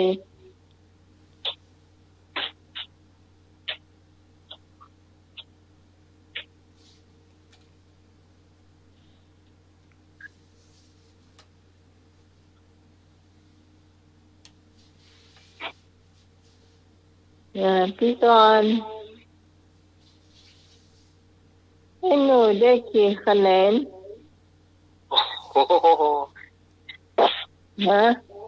ก้อยปั้นลูกจุ่มลูกหูก็ได้ตัวก็ได้กี่คะแนนนี่เดี๋ยวเนอะ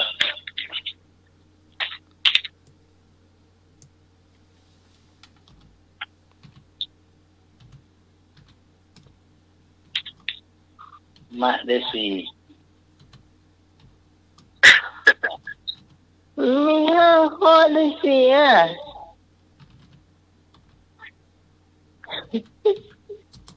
เพลงได้9ธรรมะ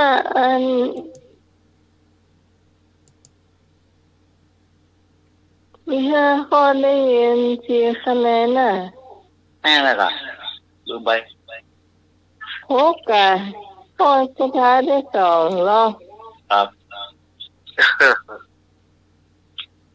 นี่ช่วยจำไม่รู้ห้อง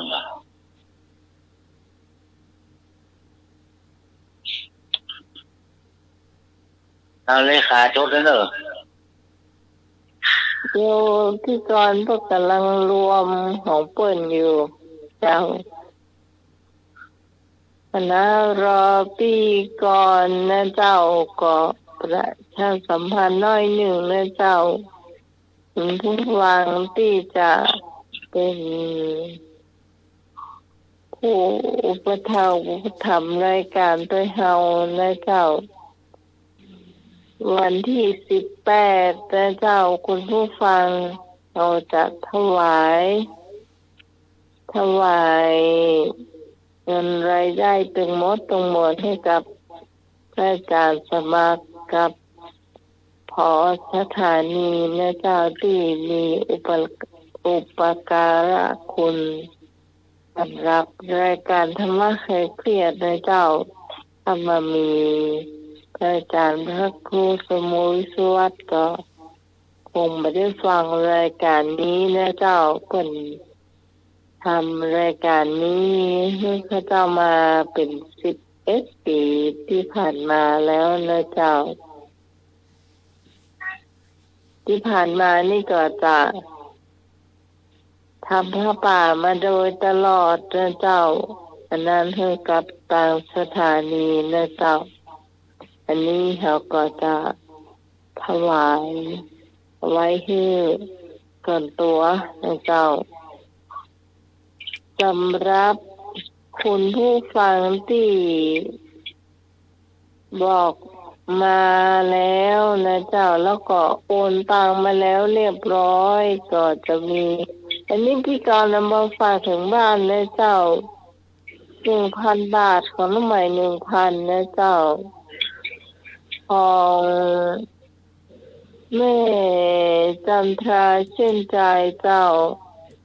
500พี่พร500เนี่ยโอนมาแล้วเจ้าของพี่พรเอรอน700แล้วเปิ้นจะโอนมาแหม300ให้เป็น 1,000 นะเจ้าแล้วก็จะมีเจ้าเพิ่นบอกชื่อหลายคนเนาะน้องๆเตียวตังมาฝากเปิ้นเอาไว้200 บาทเนาะ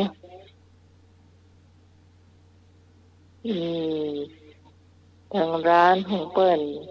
เดี๋ยวจะมีเจ๊ที่ทำก๋วยเตี๋ยวอยู่ก๋วยเตี๋ยวรสเลิศนะเจ้าเดี๋ยวเพิ่นจะโอนมาให้นะเจ้าตอนที่หลังนะเจ้าแล้วก็ยังจะมีแฟนพันธุ์แท้ของแม่ลิมตัวให้นะเจ้านมัสการครับไปแน่ครับน่าเจอกันวัดวาอินน่ายิ่งใหญ่ครับน่าครับนมัสการครับเนี่ยพี่แย่ไว้ทำบ่ไปห้านโอ้ยใครหิวก็ถามอาจารย์สมังเด้อ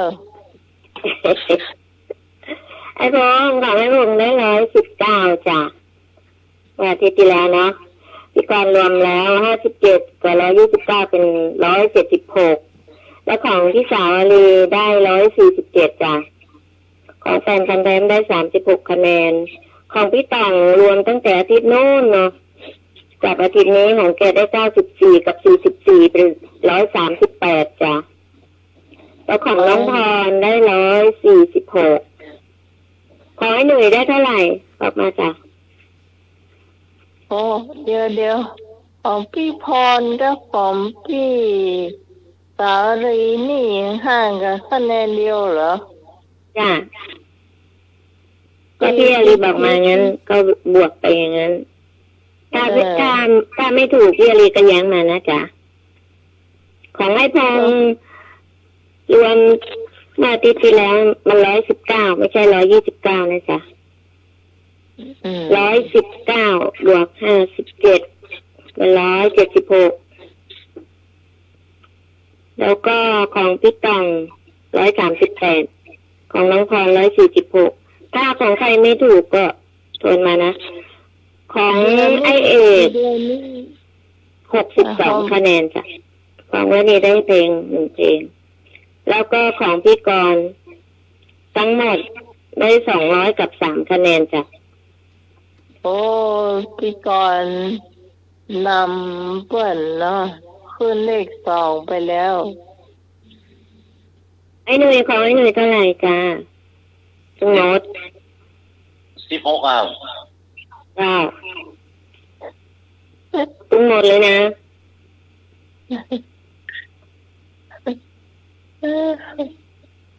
ตึงวันได้ตึง16คะแนน โอ้ยตู้ดัง ใช่ ไป ได้เลยเก็บกันจะได้เก็บกัน ตู้ดังไปก่อนนี่นะ โอ้พี่กรณ์ได้ยินเมื่อกี้เสียงมันรีบไปคนเดียว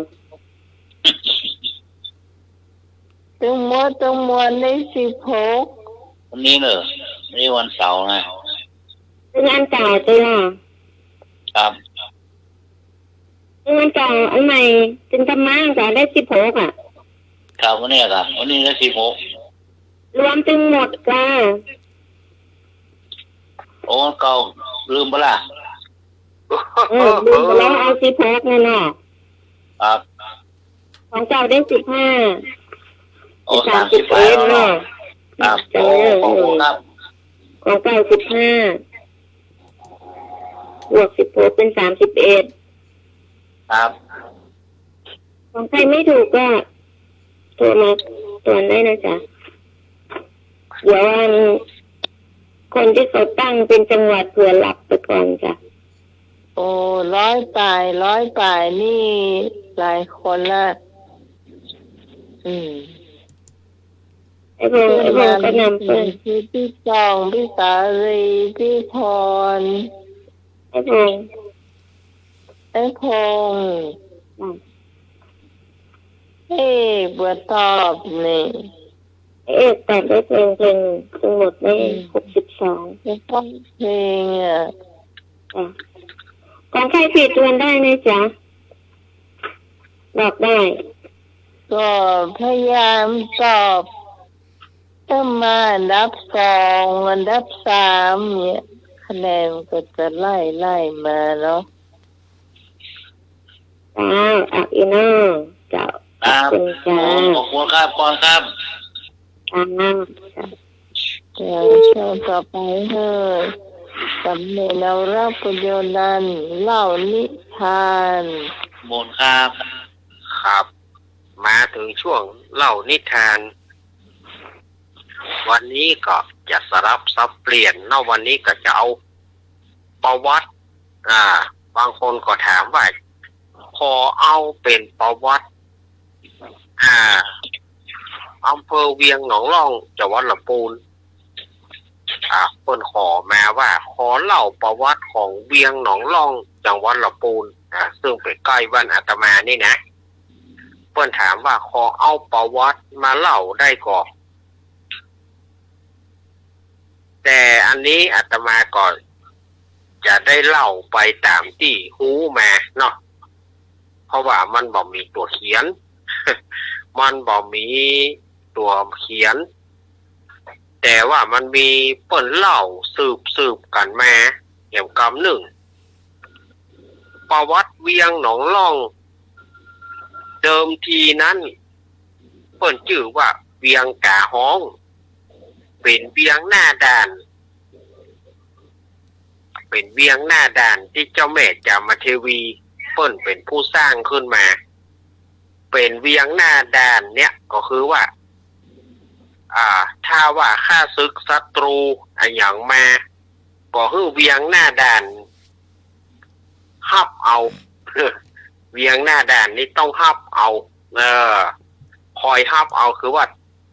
ถ้าจะอู้กันไปตามแต่ก็คือว่าตายแต่ลูกพี่อีเด้อตายแต่ลูกพี่พวกห้องเวียงหน้าด่านสมัยนั้นมันมีกานักสถายาจมกามันนักมันมาห้องอยู่เปิ้นห้องว่าเวียงกาห้องเวียงกาห้องเนี่ยก็มีเปิ้นอพยพมาก็ตั้งเจ๊กตั้งจีนเนาะตั้งเจ๊กตั้งจีนก็มาตั้งฐานอยู่ที่ปากทางตาลี่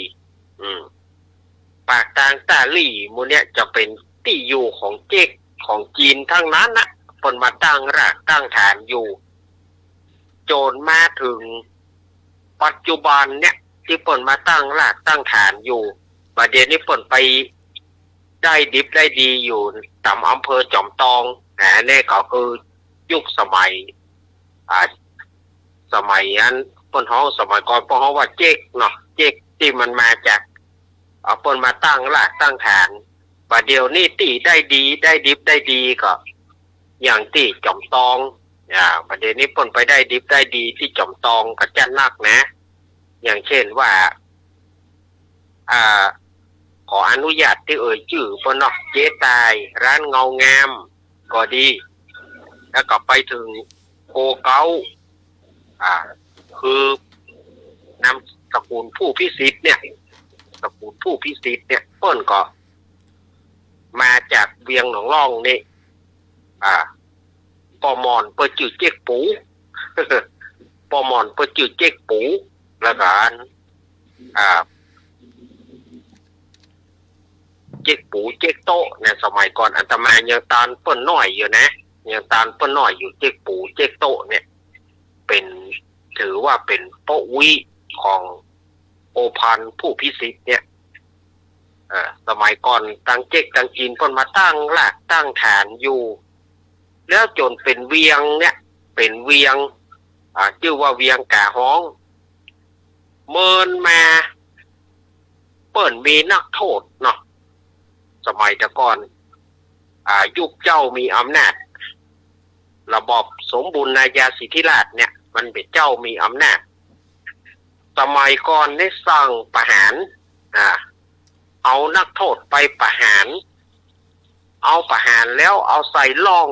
นะเอาใส่ล่องหรือว่าใส่โลงนี่นะขว้างลงหนองเอาใส่ก็เวลาฆ่านักโทษแล้วก็เอาใส่ล่อง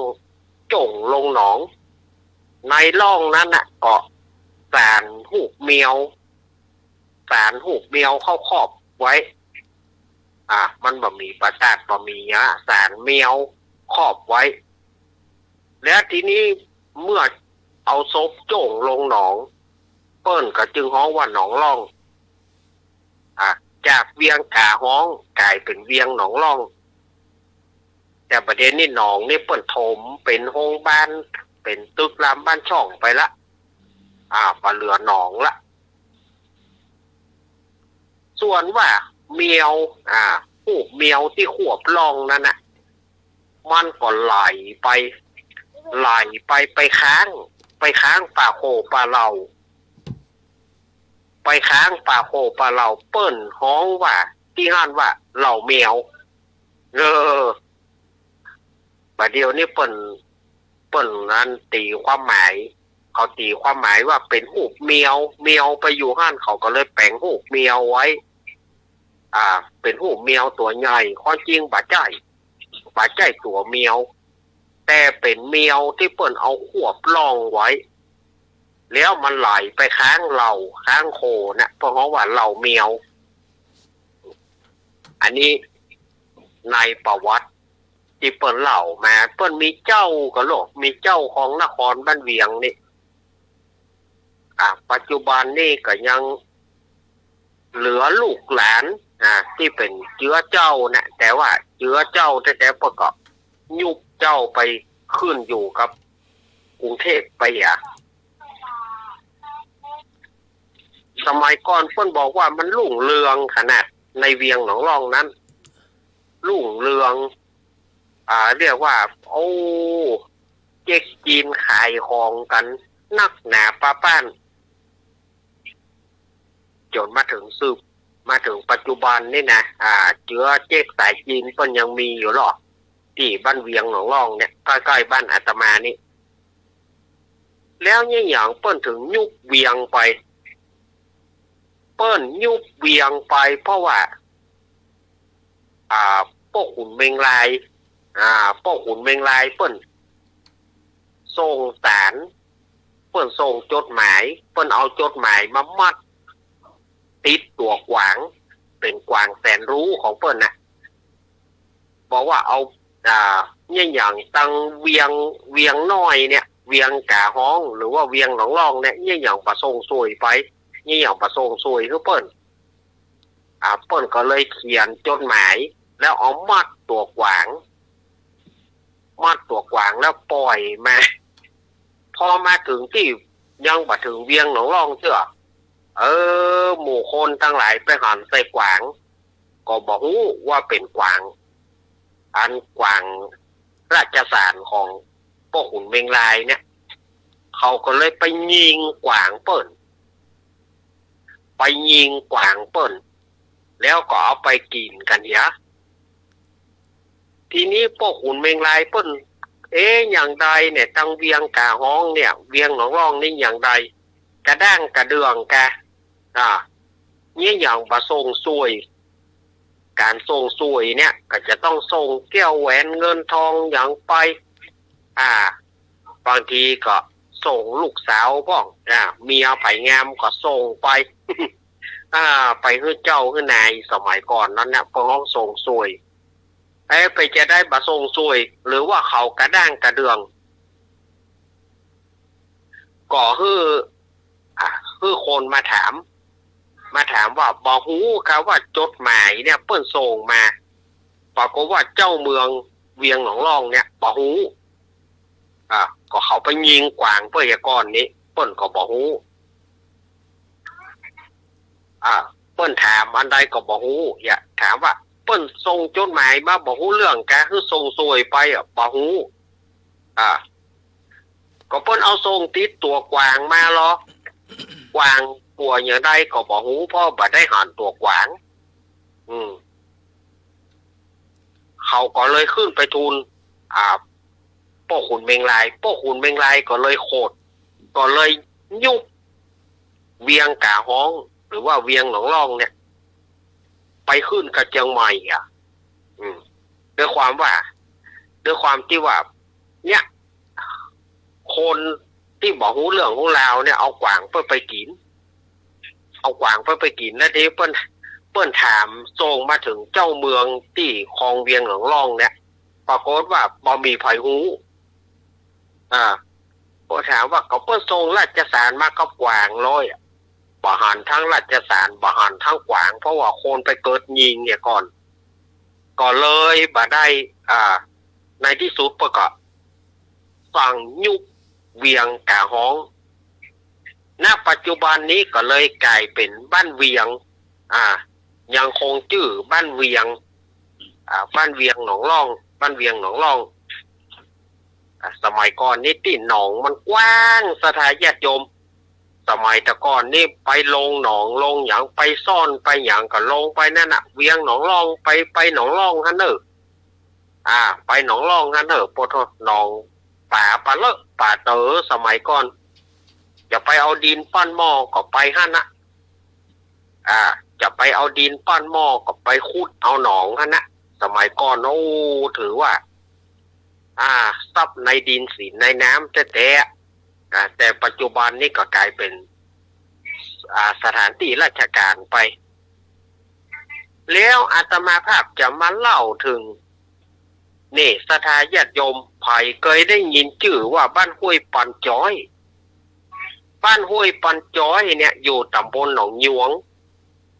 ในอำเภอเวียงหนองรองเนี่ยบ้านห้วยปันจ้อยเนี่ย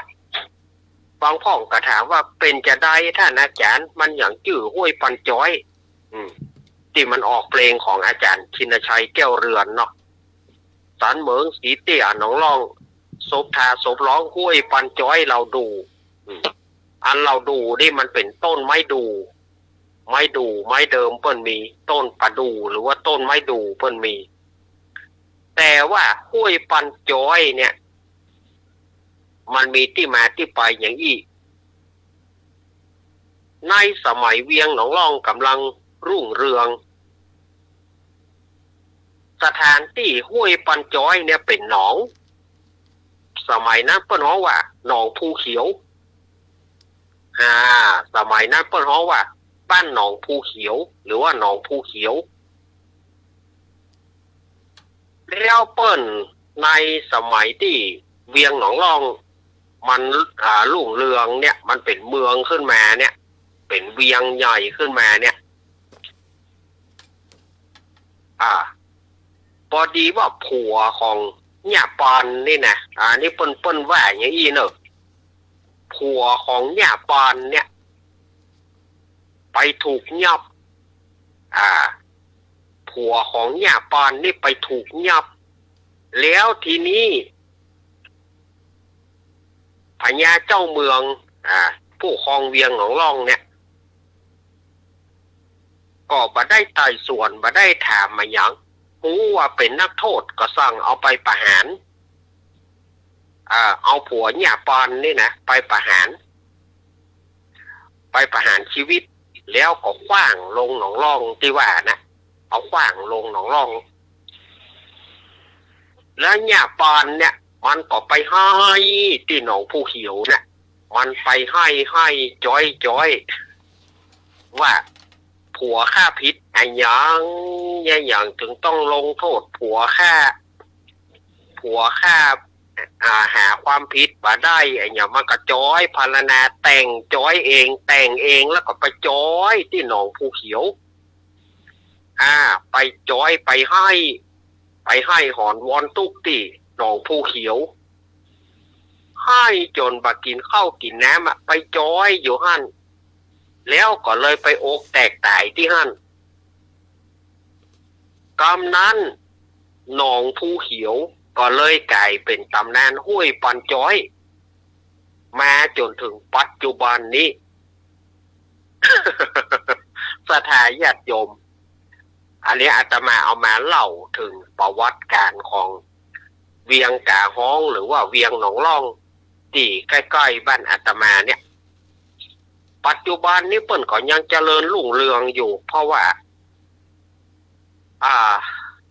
เป็นตึงนังเกี้ยเนาะถ้าอู้ถึงก็ตึงนังเกี้ยเป็นเจ้าไทยเชื้อสายจีนนักมาจากตาลี่มาจากที่ไหนก็เลยย้ายเข้ามาจนมาถึงบ้านเวียงหนองร่องเปิ้นมีเชื้อสายเปิ้นมีที่ไปโด่งดังตั้งจอมตองก่อนนักอย่างผู้พิสิทธิ์เนี่ยผู้พิสิทธิ์โกเก้าก็ดีโกพันก็ดีเนี่ยที่ CPS คอนกรีตอย่างโมเนี่ยปออุ้ยไม่อุ้ยเปิ้นอยู่นี่หรอบ้านเวียงหนองร่องนี่แต่ก่อนเปิ้นมีโรงสีสมัยก่อนอาตมาเป็นละอ่อนเปิ้นมีโรงสีไปไหนโรงสีเจ๊กปู โรงสีเจ๊กปูเนี่ยแต่ก่อนปัจจุบันนี้ศพของเจ๊กปูเนี่ยเปิ้นเอาไปไว้โรงสุยที่กรุงเทพปุ่นก็คงอยู่ที่โรงสุยกรุงเทพเขาก็ยังปากันไปเทศกาลอะไรอย่างต่างๆเพิ่นก็ยังไปที่โรงสุยเนี่ยโรงสุยของเจ๊กปูเนี่ยเพิ่นก็ยังไปไหว้ไปสาอยู่เนาะที่กรุงเทพปุ่นอันนี้ก็คือประวัติคร่าวๆของเวียงหนองร่องที่อาตมาได้จำมาแล้วก็เอามาเล่าสู่ศรัทธาญาติโยม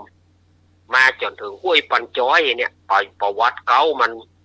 มาจากหนองผู้เขียว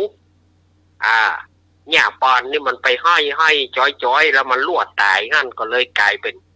ห้วยปันจ้อยมาจนถึงปัจจุบันนี้ อันนี้พี่น้องเจ้ายองเราเนอะห้วยปันจ้อยนี่เป็นยองไปนักศรัทธาญาติโยมเปิ่นมีงานประเพณีเปิ่นมีเดือนเก้าเปงประจำกุปีเนาะอันนี้อาตมาเอามาเล่าคือศรัทธาญาติโยมได้ฟังนะเป็นประวัติของประวัติของเวียงหนองร่องเนาะประวัติของเวียงหนองร่องแล้วก็ห้วยปันจ้อยศรัทธาญาติโยมมีความคิดความเห็นจะได้เจริญป้อนนมัสการครับไอแฟนพันธุ์แท้อำเภอน้องใหม่ใกล้กันครับอำเภอเวียงหนองร่องเนี่ยจังหวัดลำพูนเป็นอำเภอใหม่ครับเนาะแม่นะเพราะว่าเปิ้นตั้งเป็น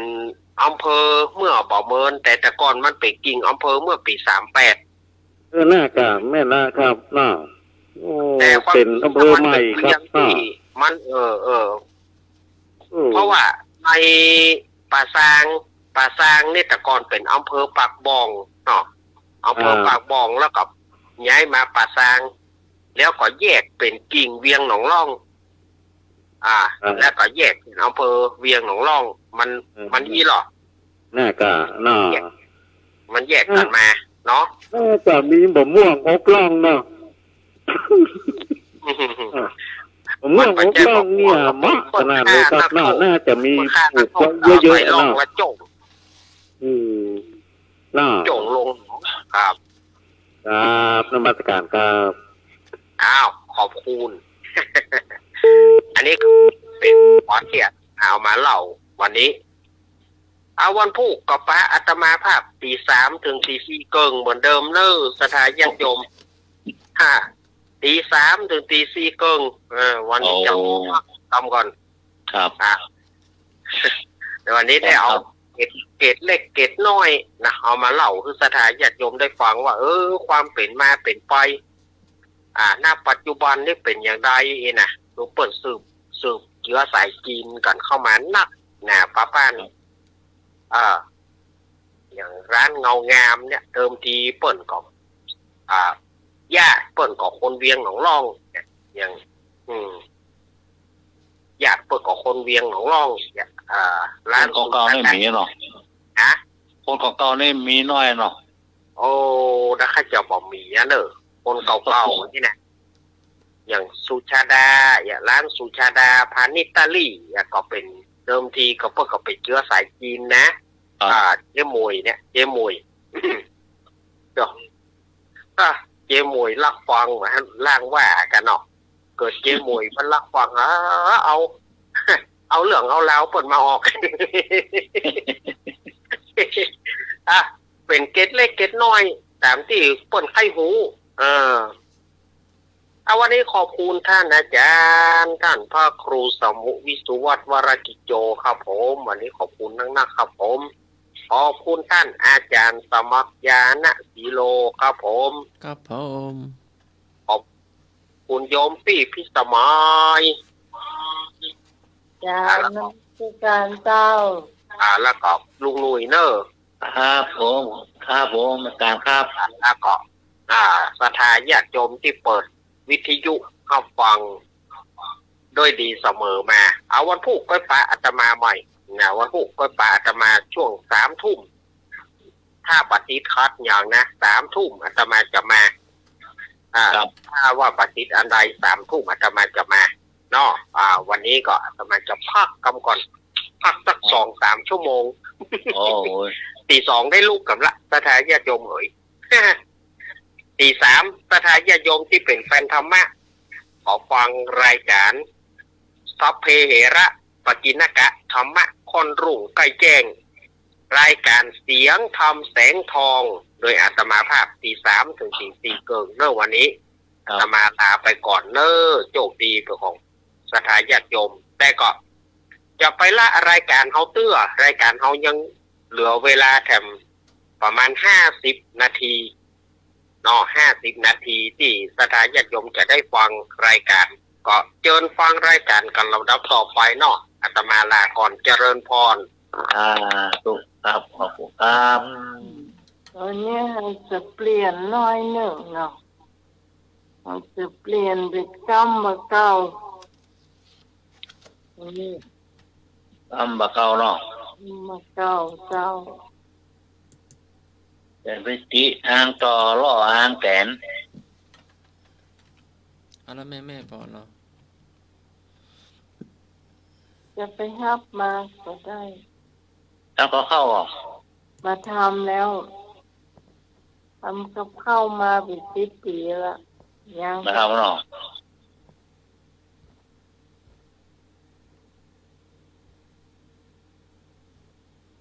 ไปยังจำมาเก่าไปอย่างอื่นมาเสริม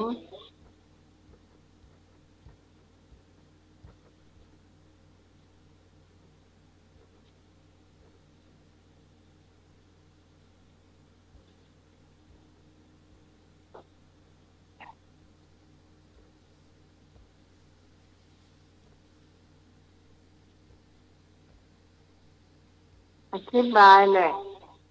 เอามาก็ต้องอธิบาย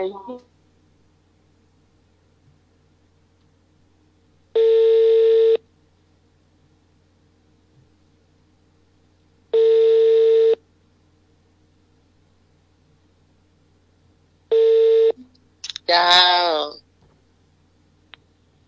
ครับ เจ้าไม่พ เอา อ บอกก็ วันนี้นะหมายว่าไม่มีกับข้าวเนาะ จ้าวันนี้ไม่ได้ทำละเจ้า ก็มาเกาก่อนเนาะ จ้า ยี่อังต่อรออังแตนไว้ก่อน ยังต่อรอหันเป็นจะเป็นจะได้หา จะไปจี้เพิ่นเนาะมันจะปี้หัว ค่ะ อืม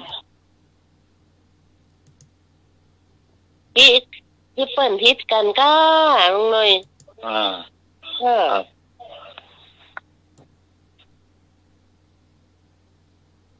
อยู่ดีว่าดีค่ะค่ะ ยี่อังต่อรองแต่จะไปจี้จะเพิ่นเนาะ จ้า มันนี่โคนนี่อ่านละจะไปยุ่งกับมันเดี๋ยวจะไป อยู่คือเปิ่นพิษทัวกันเนาะ ครับ จ้าผู้กำหนึ่งวันละหนึ่งเนาะจี้ จ้า อยู่ไม่ได้เอาเพิ่มพิกันเนี่ย มันเป็นมีเนาะบางคนนะครับ อยู่คือเป็น แบบมารู้กันเนาะพิษกันเนี่ย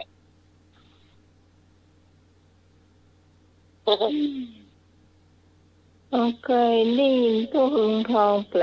ไว้อยู่นะค่ะจะไปจี้หาต่อจะไปรอหาแต่นี่แหละแต่นั่นแบบตรงเต้นหน่อยลองอธิบายค่ะ ว่าล่ะ ประกอบคนน้ำมากอธิบายไป ได้ก็หัวมันน่ะ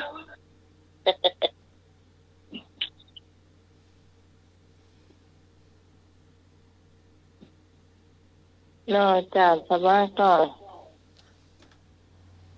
ฮะ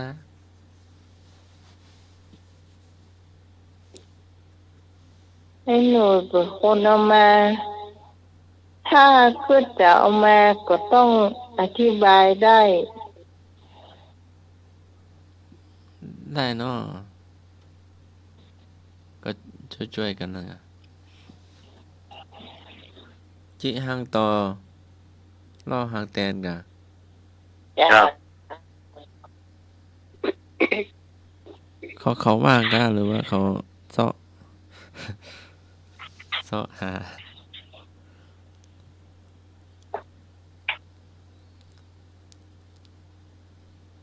เราก็จะเดือดร้อนตัวเก่านั่นกันเนาะ เนาะ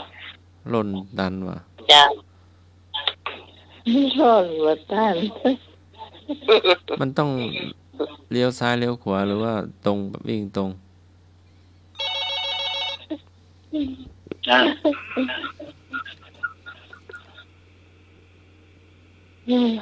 ฮัลโหล นมัสการครับ โอ้บดีเล่นกับต่อเนอะเนี่ยมันปี้เอานะเจ็บเนอะมันมีนี่นะบดีไปเล่นกับต่อที่ห่างแตนอย่างกระจ้างก็ต้องเอาเนอะนมัสการครับ เนาะต่อมาแพ้กับป้ากับลุงเขาเพิ่งล่างวุ่นนี่หรอ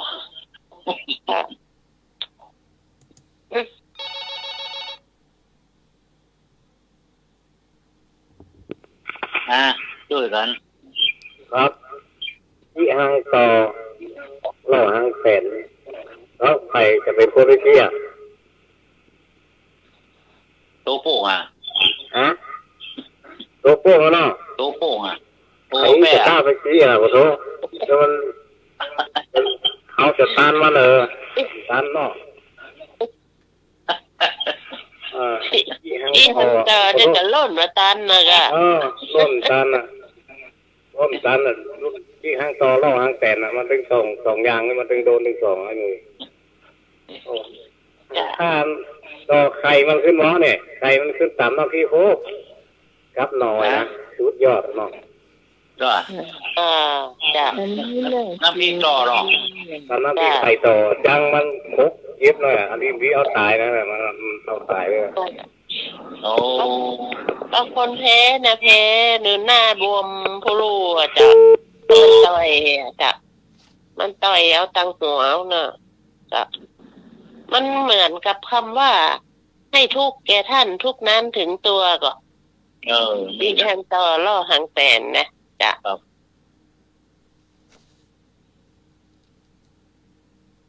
ต้องใช้ยาอย่างถ้าต่อย ต่อ เดียวไม่ใช่ตายได้ต่อนั่นนะ ตัวเดียว แล้ นะ วมันต่อยให้มันก็แพ้นะ ต่อหัวเสือ ก็ กัน หาต้องหัวเสือ ก็ถึงตายอะกันน่ะเสือ เอาแล้วทำไง แล้วมีคน ปิดอ่ะเนาะ คนหนึ่งเปลี่ยนจะไปกินข้าวร้านอาหารแล้วร้านอาหารนั่นเพิ่นมีต่อ เอาให้มันต่อยแขนเอาเชือกมัดไว้ได้ก่อน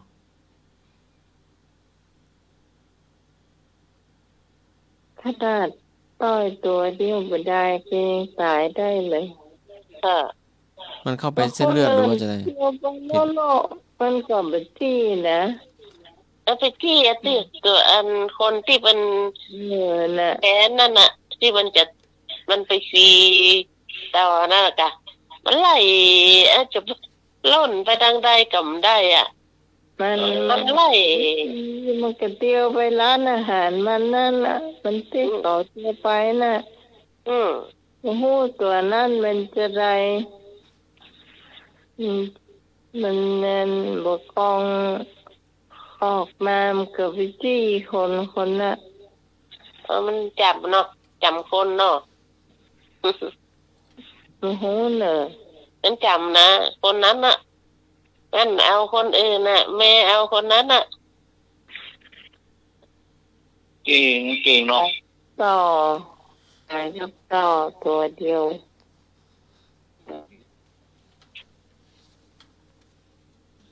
เปื่อนเมียเปื่อนจะไปล่อเปื่อนเนาะ เนี่ยถ้าจะอันน่ะจะ เปื่อนเมียเปื่อนจะไปล่อเปื่อนมีเจ้าของแล้วเนี่ย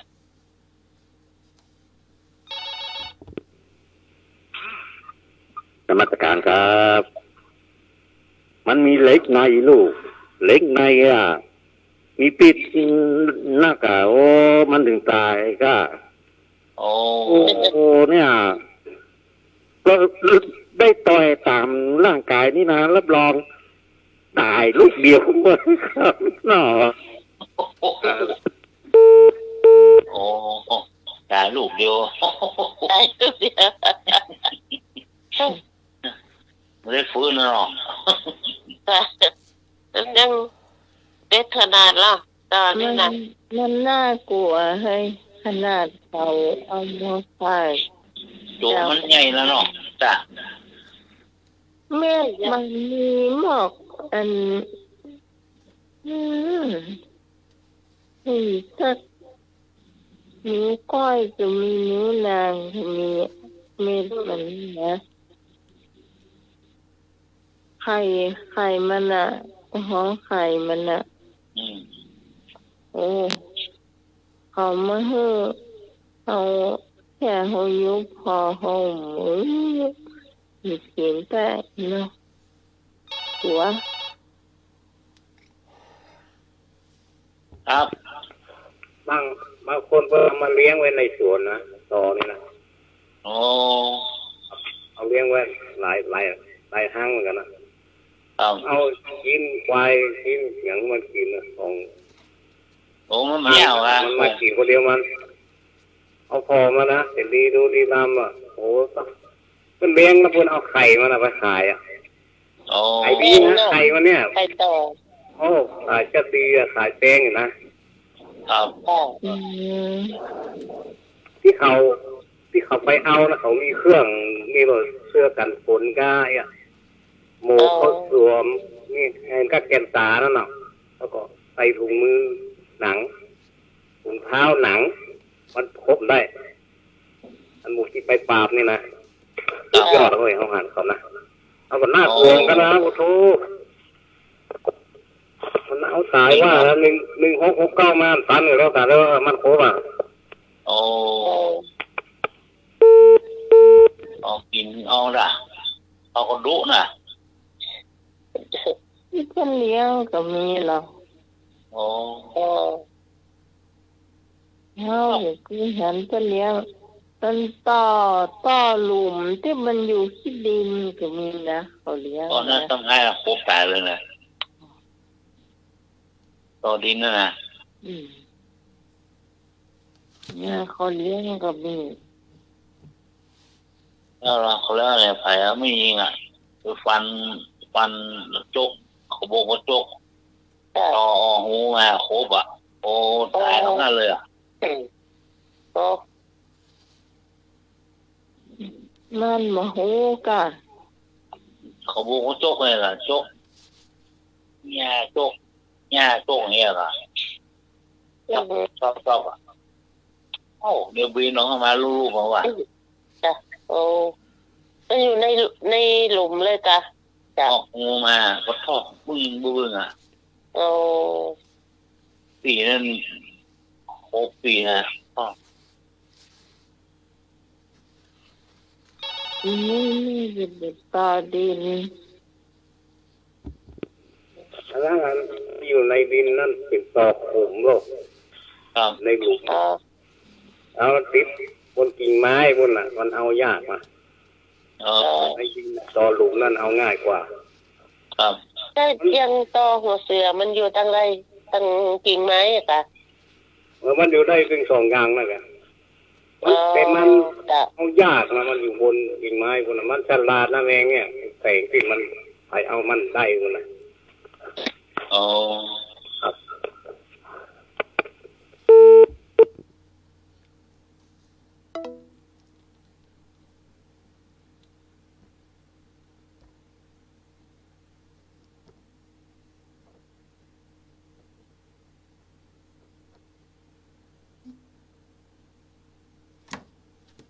เครื่องดับไปเนาะรอสักครู่เด้อเจ้าตอนนี้ก็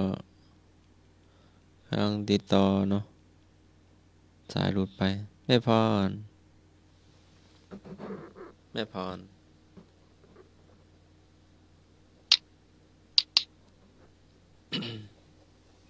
ช่วงนี้ก็ช่วงกำบะเก่าเนาะ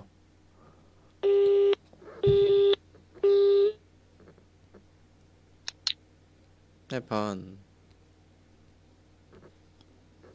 เจ้าต้องกำบะเก่าแล้วกำนี้ต่อเนาะจะไปหวังน้ำบ่อห้วยหน้าน้ำฟ้าบ่อไหลลงหอม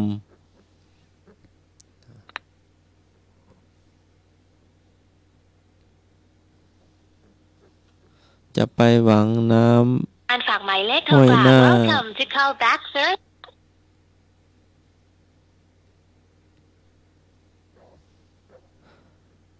จะไปหวังน้ำบ่อห้วยหน้าน้ำฟ้าบ่อไหลลงหอมเจ้าสายหลุดหมายความว่าอย่าฝากความหวังไว้กับสิ่งที่ไม่แน่ว่าจะเป็นจริงหรือไม่หวังลมแรงเนาะอนาคตเนาะสมมติว่าเขาเจอน้ำห้วยนี้แล้วเขาจะไปทางหน้าเขาก็เอาห้วยนี้ไว้ก่อนตักน้ำไปเลยมันน้ำปัจจุบันมันคิดว่าทางหน้าเขาจะมีน้ำเดี๋ยวก็เกิดมันมีเขาก็ไม่ได้กินเลยค่ะต้องเอาไปตัวเนาะเอาไปด้วยจ้ะใส่น้ำใส่บอกใส่ลงไปเนาะเป็นอย่างนี้ว่าไปแล้วแม่มันมีนี่เนาะนั่นเปิ้นถึงบอกว่าอย่าไปหวังน้ำห้วยหน้าน้ำฟ้าบ่ไหลลงมาหอมอย่างสมมติว่าไอ้ลุย อันเติมน้ำมันโลดจะมาบ้านน้องอีเนาะ ครับ ก็เติมเตื้อน้ำมันโลดเดียวเสียมาสักร้อยเดียวโลดกับน้ำมันโลดก็มีล่ะแล้วก็ที่เติมเพิ่นก็มาเปิดบางปั๊มเนี่ยปิดเปียอย่าง บ่ได้เติมไหมหรือว่าไปเติม ที่เคยเติมเนี่ยที่เคยเติมก็ผ่านไม่เหี้ย บ่ได้ใส่แกลลอนไว้กัน เออ บ่ได้กรอกใส่แกลลอนไว้เนาะ พอมาเติมก็บ่มีล่ะ มีล่ะ ที่จะล่ะก็ว่ายังเห็มอยู่อ่ะเนาะ นมัสการครับ ไปได้ไกลอยู่ฮัลโหล จะไปไหนต้องงานพกน้ำไปตัวกับเนาะข้างหน้ามาว่ามีน้ำบ่มีน้ำบ่ได้กินน้ำเนาะครับต้องเอาน้ำไปตัวครับเนาะครับ คอ น แห้ มั ง สการครับ พอแห้งหรอ เข้ากับน้ำห่ออันไหนหรือว่าห่อไปตัวกัน ครับ ต่อไปตัวน่าดีที่สุดอ่ะ พวกตัว พว นั่ ก น กัน ล่ะ เข้ากันน้ำอ่ะ ค เนาะ รับครับเข้าต้องกินพวกตัว บ่แน่นะเนาะตาลายเหมือนกันนะ บางคนมันบอกพวกเราตอนหน้ามันมีขายอ่ะ หลังน้ำวันน้ เดี๋ยวไป ำได้ ไปเพื่อนแบบเปิดสกามเปิดปีเถียอ่ะ หลังน้ำวันน้ำได้เนาะ แต่ร้านนี้ก็ปิดไปร้านนี้ก็ยังบ่เปิดเอามาร้านนี้ก็ยังบ่ได้ต้มน้ำ ซื้อน้ำตัวหูเลยล่ะวางบนขายทั้งวันเนี่ยโอ้พ่อมาถูกไปมามีมาแม่ว่ะนี่ยแม่ว่าสบายหรอโอ้ หลังน้ำวันน้ำได้กินแล้ว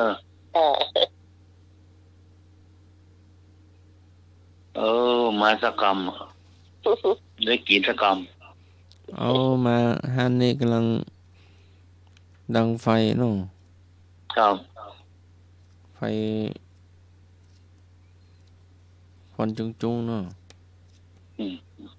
รอเห็นก่อนเนอะน้ำกำลังฮ้อน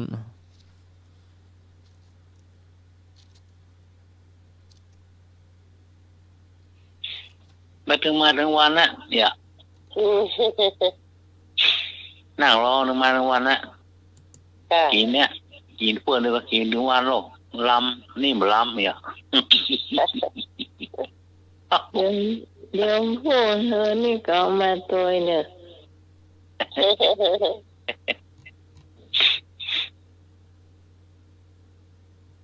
จะทำได้กินบ้างว่า พี่พรไปกินสักกรรม เอาปลาเท่าโกตัวใหญ่ๆมาเนอะ ครับ จ้า ได้กินสักกรรมเว้ยป่าข้างหน้าซาโลกเนี่ย แต่พอที่บนโต๊ะที่มีนี่ปลาเท่าโกหมดไอ้หรอ วางกินน้ำไว้แน่ได้กินสักกรรม แหมกำฮะ พี่ก่อนจะได้กิน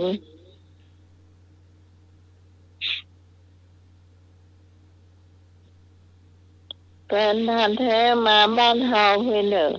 18แต่ ไปวันแรกมาตอนตันเด้อ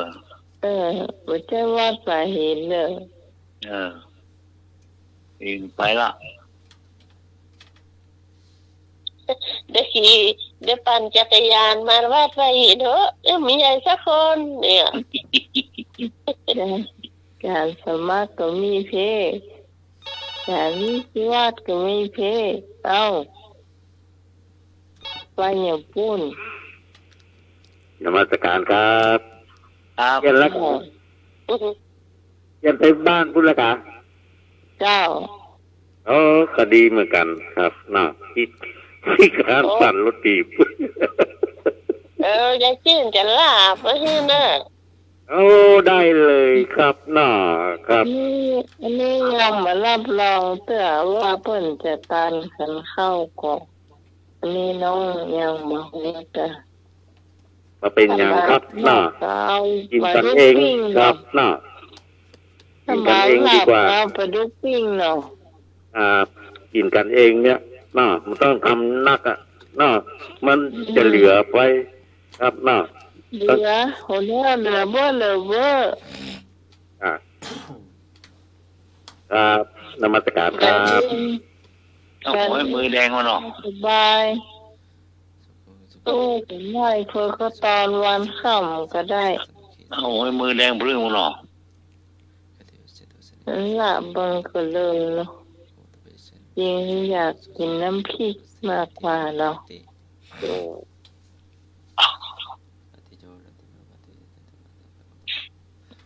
จะได้มันได้ไปเตยจะไปเตยจะนึ่งน้ำพริกนึ่งเห็ดน้ำพริกข่าไปเพิ่มนะ โอ้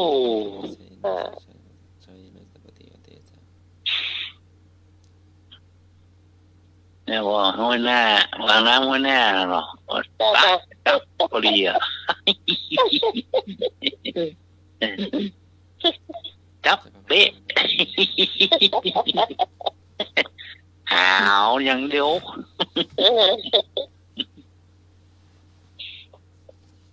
อยู่บ้านอย่างเดียวหมดสิทธิ์ หมดสิทธิ์ลุ้น หมดสิทธิ์ลุ้น พี่พรในละวันหวานจะได้พี่พรบ่มีรถไปในหรอก จ้า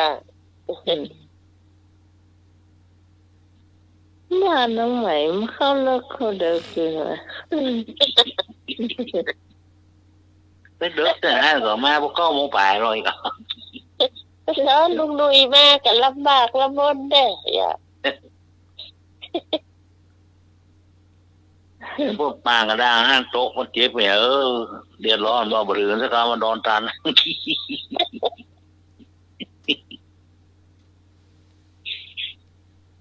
ไอ้หนุ่ยนี่มันได้เหมือนแต่ก่อนเนาะขี่รถกันเลย อายุนักแล้วนะเดินเต็มน่ะจ้ะ โอ้ไปมาสะดวกเหรอมาเจ็บเข้าเลิกเขาเด็กที่ไหน อยู่ติดถนนเลยฮะน่ะอยู่หลังวัดดอนตันเนี่ยครับน่ะโอ้บัดเข้าเลิกเขาเด็กที่ไหน อยู่ติดถนนครับนมัสการครับ มันมามีรถสายไม่ริมที่จะเข้ามา แล้วก็รถพ่วงก็บ่มีเนาะ ถ้าร ถพ่วงแทนกับ เข้า ปาก มา ต่างกันเนาะ ไปกะ รถพ่วงปากต่างกันนะ ที่ลงที่มาป้าไอ้ยังก็ไอ้ยังให้แล้วกันที่ป้อมตำรวจเนี่ยที่ใกล้ๆวัดโสภณารามมันนะที่เป็นสามแยกกันนะ แล้วจะมีรถพ่วงไปต่อเจ้า นั่นมันมีนะกะ มีฮอนรถพ่วง มีรถทับจ้าง เขามีดีกว่าอยู่สามแยกขนาดไหน ถ้าเขามีรถทับจ้างนะครับมาส่งตะเพยแฟนกะ อยู่สามแยกขนาดคือมีคนลงโลดนั่นหรอเนาะ จ้า ถ้ามันมีในแควนกับหนังโลกมันรีมลงฮะสามแยกฮะ จ้า นมัสการครับ มันมีอยู่เรืออยู่เรือนรถเครื่องเนี่ย มีก็หน้าสารกลางเหรอหน้าสารกลางอ่ะบอกเพิ่นไปวัดดอนตันนี่ก็ อ๋อ เนี่ยหน้าสารกลางเนี่ยหน้าคอกเนี่ย ครับ หน้าคอกเนี่ยมันมีคิวรถกันเหรอรถเครื่องอ่ะ ครับนมัสการครับ ยังไม่เคยหูเลยนะเนี่ย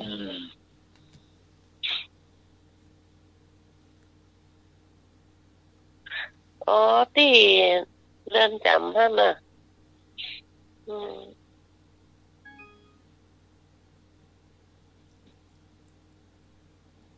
สารกลางมีกะเนาะรถมอไซค์อ่ะ ถ้ามีบริการอยู่เนาะ ครับ จะเข้ามาทางใน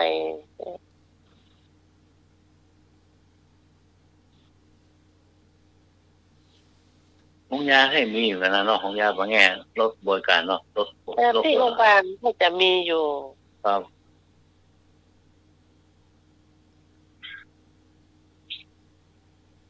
อันนี้มันรับรองนะเพราะว่าเขาบอกเคยมาสักเดือน อืม ถ้าเขาเคยขึ้นหลอกมีแฟนกันถ้าคนไข้ไปให้ยาผ่อนมาส่งที่ผ่องเนี่ยต้องคนยามาใช้รถผ่องบริการคนนั่นคนนี้เราก็พอจะหูผ่องอ่ะ ส่งบ้านจีบเนาะ ไม่เคยหูเลย บริการรถแก๊บได้กะโอ้ รถแก้วก็มีนะเนาะ จะตึงไปส่งถึงตีอ่ะเนาะตอนตีก็การลำบาก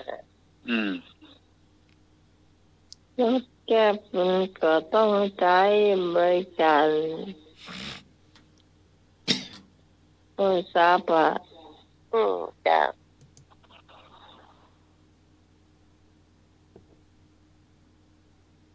เป็นเนี้ยเดี๋ยว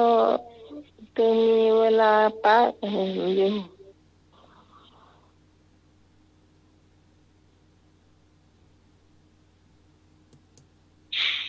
บางหน้าบ่อหน้าเสียงต่อรองแสน นี่ก็ดีละพี่พรเอราวัน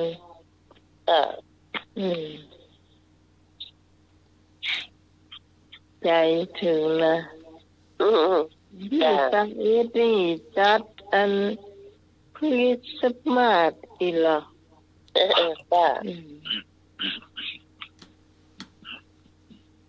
ไอ้หนูยังมาจัดคริสต์มาสของ ลุงหนุ่ยก็ได้ยังมีเหรอ ฮะ ลุงหนุ่ยก็ได้เอาให้คิดเสมอละ มาแล้ว จะ ซิงคโปร์อ่ะ จะ ซิงคโปร์เนี่ยเฮ้วกินเร็วๆกินแล้วห่อไปตัวเฮ้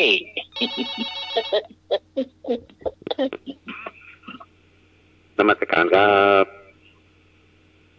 ยังเบาๆอันรถแดงเนี่ย ไปมันไปส่งอ่ะน่ารวมกันค่ะน่า ครับ รวมกันไปอ่ะใครทำใครพ่องอ่ะแฟนธรรมะใครเครียดเนี่ยใครไปพ่องบ้านคุณพิษสมัยอ่ะน่ารวมกันค่ะ ครับผม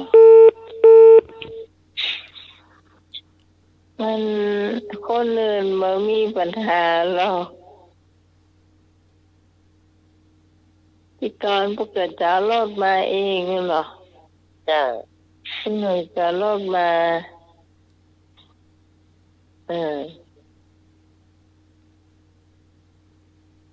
เขาก็ไม่ใช่มี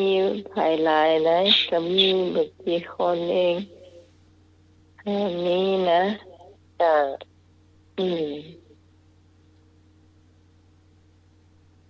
ก็อันนี้บอกตามสื่อในอยจะพี่ตอนจะให้หนูซื้อซาลาเปามาแล้วเราจะหารกุ้งกันนะเดี๋ยวเราก็โยกกันจะแบบไหนเนาะลองไปเซเว่นเราไปดูซาลาเปาเซเว่นราคามันเท่าไหร่เดียว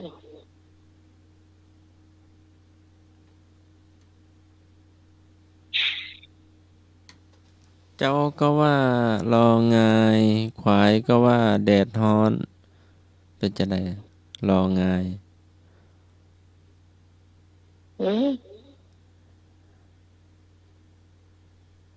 เป็นสุภาษิตกำบ่เก่าล้านนา เจ้าคนหน้าหนาวควายก็ว่าฮ้อน ภู เนาะ มิพยาคนเมือง โดยสภาวัฒนธรรมจังหวัดลำพูนที่มานะร่วมกับสถานีวิทยุกระจายเสียงแห่งประเทศไทยจังหวัดลำพูนที่มากำบ่เก่าคำนี้ อาจารย์น้องว่ามกรรมละจ้ะ โดยสภาวัฒนธรรมจังหวัดลำพูนร่วมกับสถานีวิทยุกระจายเสียงแห่งประเทศไทยจังหวัดลำพูนสุภาษิตคำเก่าล้านนาภูมิพยาคนเมืองลำดับที่142มีอยู่ว่าเจ้าก็ว่ารองายควายก็ว่าแดดฮ้อน อ๋ออันนี้เมื่อเจ้าก็ว่าเดี๋ยวก่อนร้องไม่ไงก่อนจะไป เมื่อไงนี่ตอนเมื่อค่ำกะ ไม่ไงก็คือกินข้าวไงแล้วก่อนเดี๋ยวจะไปอ่ะ ก็ไงนี่เข้าเมื่อเจ้ากะ ไปเยี่ยมกันก็เอา ไว้เพื่อ จะไปเยี่ยมกัน พอมันกินข้าวไงแล้วเนาะเอาไปสักกันถ้าขวายมาแดดมันออกมาหำละแดดมันร้อนบ่ไปเนาะเนี่ย เมื่อไงนี่เมื่อเจ้าหรือว่าเมื่อควาย ไม่เจ้าอ่ะ เมื่อเจ้าเรียกว่าเมื่อไง มันกินข้าวไงแล้วอ่ะ ออกประมาณ9 โมงแล้ว เมื่อไงน่ะ ประมาณนั้นประมาณนั้น 9 โมงขวายแล้วเนี่ย นอนดิ้นไปดิ้นมาบ่ได้หรือว่ารอเจ้าก็ว่างะรอไงเนี่ยรอ เอามาขวายมันหน่อยบ่เอ๋ค่ะก็ยาก ไงเนี่ยเปิ่นจะกินกันประมาณ8 โมง มีห้องโขงขี้ค้าน นมัสการครับ เยี่ยมกันนะกับเดี๋ยวก็รอสักคำเดียวกันก็ไปอ่ะเจ้าอยู่รอ เนี่ยกะ ไม่ได้ เจ้าเนี่ยกะน่ะกินข้าวเจ้าเนี่ยกะน่ะแล้วก็เดี๋ยวควายมาก็ไปเนี่ยกะละน่ะมันหมดไปเนี่ยกะจะกรรมอ่ะน่ะมันเบี้ยวงานน่ะก็ ตอนที่ร้านนะกะ เมื่อกี้จิราบว่าค่ะเมื่อกี้จิราบเสร็จแล้วบอกให้ไปละ เอาเนาะเอาตาอย่างเดียว จิราบบอกให้ไปละ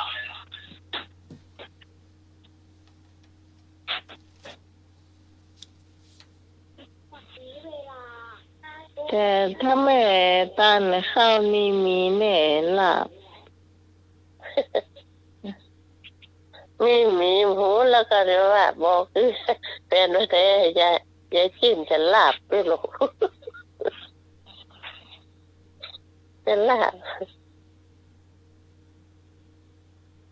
มันก็ไม่ยากก็จะหลับแต่มันก็ คำเดียวน่ะ จะนักแต่เราหมอกเขียวเนี่ย ก็เตรียมเครื่องลาบไปนะคำเดียวนะน้องไหมลาบเหมือน ให้ตานเข้าในกล่องสำคัญอยู่อย่าถ้าปัตตานกไปทำเป็นสังฆทานเอาสังฆทาน2 ชุด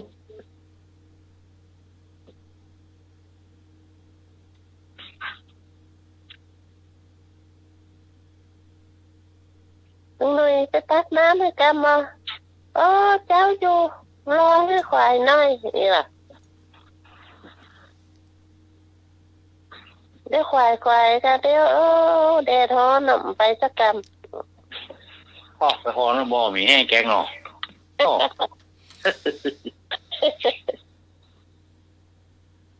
โหมาตรวจจุ้งกุ้งกับลุงเมีย จ้ารับต่อ รับต่อก็เข้าหมอฝั่งหนึ่งเถอะไม่ได้กินข้าวน่ะหรอเห็นหรอเอากินคนนึงอย่าโอ้ก็แล้วมันก็อีเตี้ยมันได้นึ่งข้าวเด้อ โอ้โหมาตรวจจุ้งโอ้แม่ยาว เดี๋ยวก่อน อย่าอ้อมได้สักอย่างเจียกับได้เหล้า เจี๊ยก เจี๊ยซาลาเปาเนาะ จ้า เจ๊กมันปั่นรถสามล้อแดงอ่ะก่อนอ่ะมีซึ้งหรอซึ้งแล้วมีกระโจงหน้าอ่ะอยู่ไกลเอิ้นมาอ่ะซาลาเปาหวานหวานหอมนุ่มเนี่ยปากหวานเนาะ จ้า ซาลาเปาเห็นแล้วมันออกปากกองมันมาเอ้าเจ๊กเนี่ยปากหวานซาลาเปาอย่านะกวกโปกาซาเปา ปั่นมันล่องจอดจะเอากี่แก่ง โคตร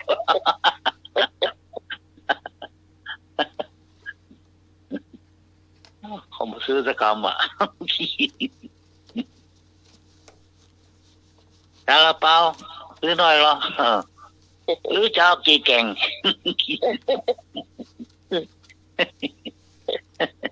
โคตรอยู่ไกลปักวันได้เตื้อเอาว่ามันที่ลำ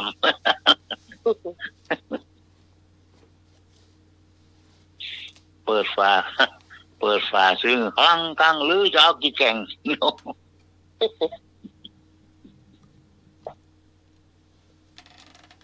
ก่อนมันมีคนขายแต่ดอกเรียกเนี้ยอย่างเงี้ยนะ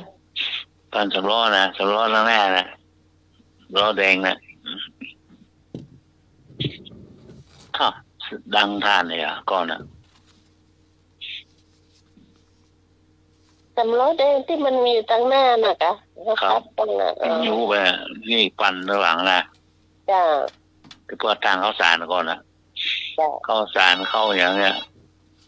เดี๋ยวมีเนาะ เดี๋ยวมีแล้วจ้ะมี ก่อนสำล้อแดงเลยอ่ะ จ้า คนนั่งข้างหน้านะไป ก็ถ้าจะกินซาลาเปาอะต้องมาแม่ริมครับแม่ริมยังมีอยู่ครับ อนุรักษ์เนี่ย อนุรักษ์ซาลาเปาไว้ครับรถแดงก็มีอยู่รถ อ๋อ มีอยู่ อ๋อ อันนี้อันที่สิแฟนน่ะแฟนแท้ๆก็เอาติดมือมาสักแกนกัน โอ้ได้เลยครับน่าครับ จ้า แล้วหมูเอาไส้หมูเนอะไส้หมูซื้อที่เซเว่นก็ได้ ไปซื้อที่สำล้อน่ะ อืม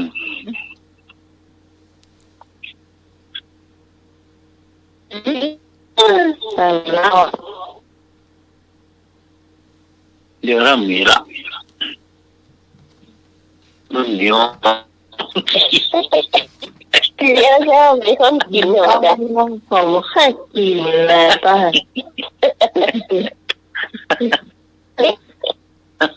แล้วก็มีห้องให้กินโอ้ถ้าน้ำพริกก็มีเอาย่อลงไปกินแล้วค่ะลาบก็ได้มีเอาย่อเนาะ มี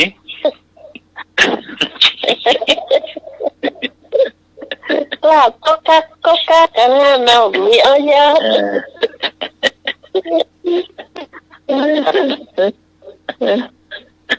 ที่กินนี่ โลโก้ไป แต่เราโคตรเข้าโลดทุกคนมาแหละ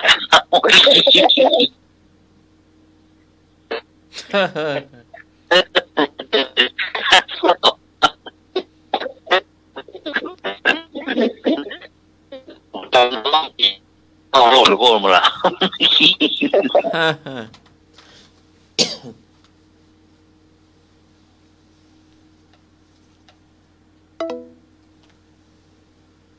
อ้าวสายหลุดมาเนาะ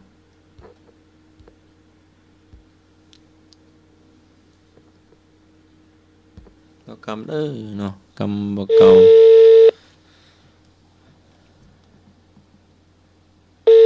อย่างอ้อตอนท้ายเนาะ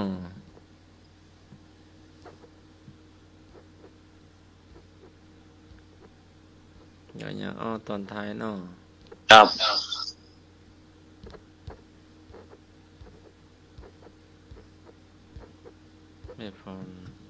เก็บละ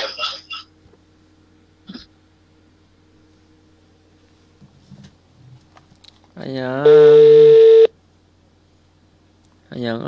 ไก่ผู้แดงเกาะกิ่งไม้เนึงคนไปเปิ้งเติ้งยำเติ้งแกง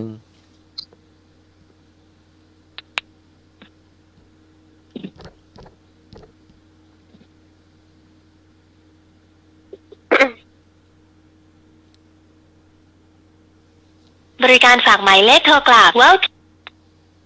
ไก่ผู้แดงกับเก้าไม้ ไก่ผู้แดง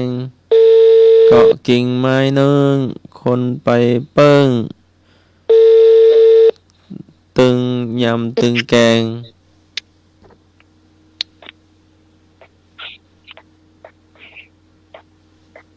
ไก่ผู้แดง ได้อ่ะน้องเลย ไก่ผู้แดงกับไม้กิ่งเนื้ออ่ะ เจ้าเกาะกิ่งไม้เนึง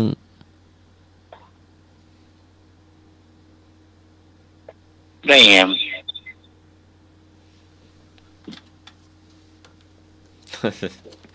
เดี๋ยวหาก่อน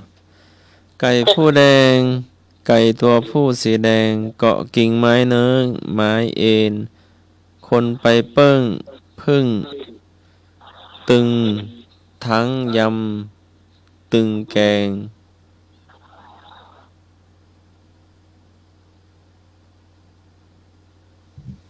คนไปเปิ่งอ่ะ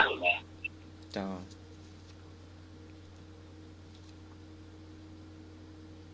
คนไปเปิ่งเป็นยำเป็นแกง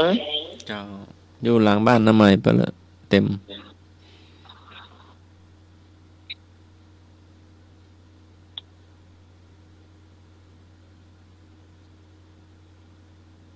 บ้านพี่สมัยอ่ะ เจ้างานสมโพธิพระเจ้าก็ไปเอาบ้านน้ำใหม่นั่นเหรอ อ๋อ เปียกะ ปีปี กะหัวปีกะไก่ผู้แดงตึงยำตึงแกง ปีก็มีหยวกก็มีอ้อยก็มีคนไปหมดเนาะดอกก็มีเต็มลำหมดโอ้โห เที่ยงเหรอ แล้วหมูมีไปหมดอ่ะ โอ้ทราบปีนะเหมาะเนาะ จ้า อีก2 นาที อ่ะพี่บ้านกัน จ้า บอกดึกแล้วคุณค่าหมดเวลาขอลาก่อน เดี๋ยว จำใจจำลอง มาน มัสการครับปีใหม่เนี่ยครับปีใหม่สงกรานต์เนี่ยนะแกงปีเหมาะขนาดเลยครับเนาะเอาหัวปีเนี่ยมาทำโอ้เหมาะ ครับ ขนาดเลยครับใส่แค่บูด้วยเนาะแค่บูเหมาะขนาดเลยครับเนาะ เนาะ ครับ ครับขอบคุณครับ เจ้า วันที่20วันเสาร์21วันเสาร์วันอาทิตย์ไปสืบชะตาที่กรุงเทพเนาะตรงวันเสาร์อาทิตย์เนาะ20 21น่าจะมาถึงวันที่22มั้ง ที่ไหนล่ะ 2 วัน เจ้าวันเสาร์อาทิตย์อ่ะเป็นเมตตาหลวงพ่อพระครูช่วยแล้วนะ มีก้นอาจารย์ไปไหน เอาขนมมาฝากเด้อลูกเนนเด้อ ไปแต่ไม่เคยไปเนาะพระเถระพ่อเลขาเป็นพระครูวิทูล ไปกรุงเทพครับ วัดอุปคุตเนาะก็นิมนต์มาเนาะ ก็นิมนต์มาค่ะ ได้เป็นบ้านโยมมั้งสืบชะตา หรือจ้ะซ้อมวันค่ำน่ะซ้อมสวดจะไม่หวานไป วันที่ วัดไปวัดเถิงไป วัน วั ที่ ดไปบ้านโยม น่าจะบ้านโยมเห็นบอกกันนะ เจ้าตรงกับวันเสาร์วันนี้เนาะ อย่างนิมนต์ที่เจ้าชาวบ้านเฮาเฮกันแต่เปิ้นเอาแบบล้านนาก็ ชอบแบบล้านนาก็โอ้โหนะเพิ่นพระผู้ใหญ่นิมนต์มาเนาะ เจ้าสำหรับวันนี้ต้องขอบคุณพระอาจารย์สมัครยานาสีโลเจ้าขอบคุณในหน่วยสว่างเมฆเจ้าขอบคุณพี่พรในเจ้าขอบคุณพระอาจารย์พระครูสมุวิศวัตวรกิจโจผู้อำนวยการสถานีนะเจ้า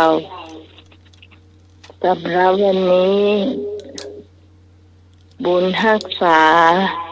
เทวดาคุ้มครองพระรัตนตรัยปกป้องคุณผู้ฟังของพระเจ้าธรรมะไขเคลียร์ทุกคนนะจ๊ะอยู่ดีมีสุขสำหรับพระเจ้าพิสมัยสุริยดอนเจ้าเอากลับมาพบปะกันใหม่3 ทุ่มถึงเที่ยงคืนสำหรับวันนี้สวัสดีเจ้าสวัสดีเจ้า อัตตาหิอัตโนนาโถโกหินาโถปะโลสิยาอัตนาหิสุทันเตนะนาถังละภติ ทุนละพังตนแลเป็นที่พึ่งของตนคนอื่นใครเล่าจะเป็นที่พึ่งได้ก็บุคคลมีตนฝึกฝนดีแล้วย่อมได้ที่พึ่งที่ได้ยากพุทธกะขุดกนิกายธรรมบท25/36ค่ำคืนนี้ก็ไหว้พระสวดมนต์แผ่เมตตาหลับเป็นสุขตื่นเป็นสุขขอเจริญพรสาธุสาธุสาธุเจ้าเจ้า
ณะนี้ท่านกำลังฟังสถานีวิทยุกระจายเสียง FM 104.5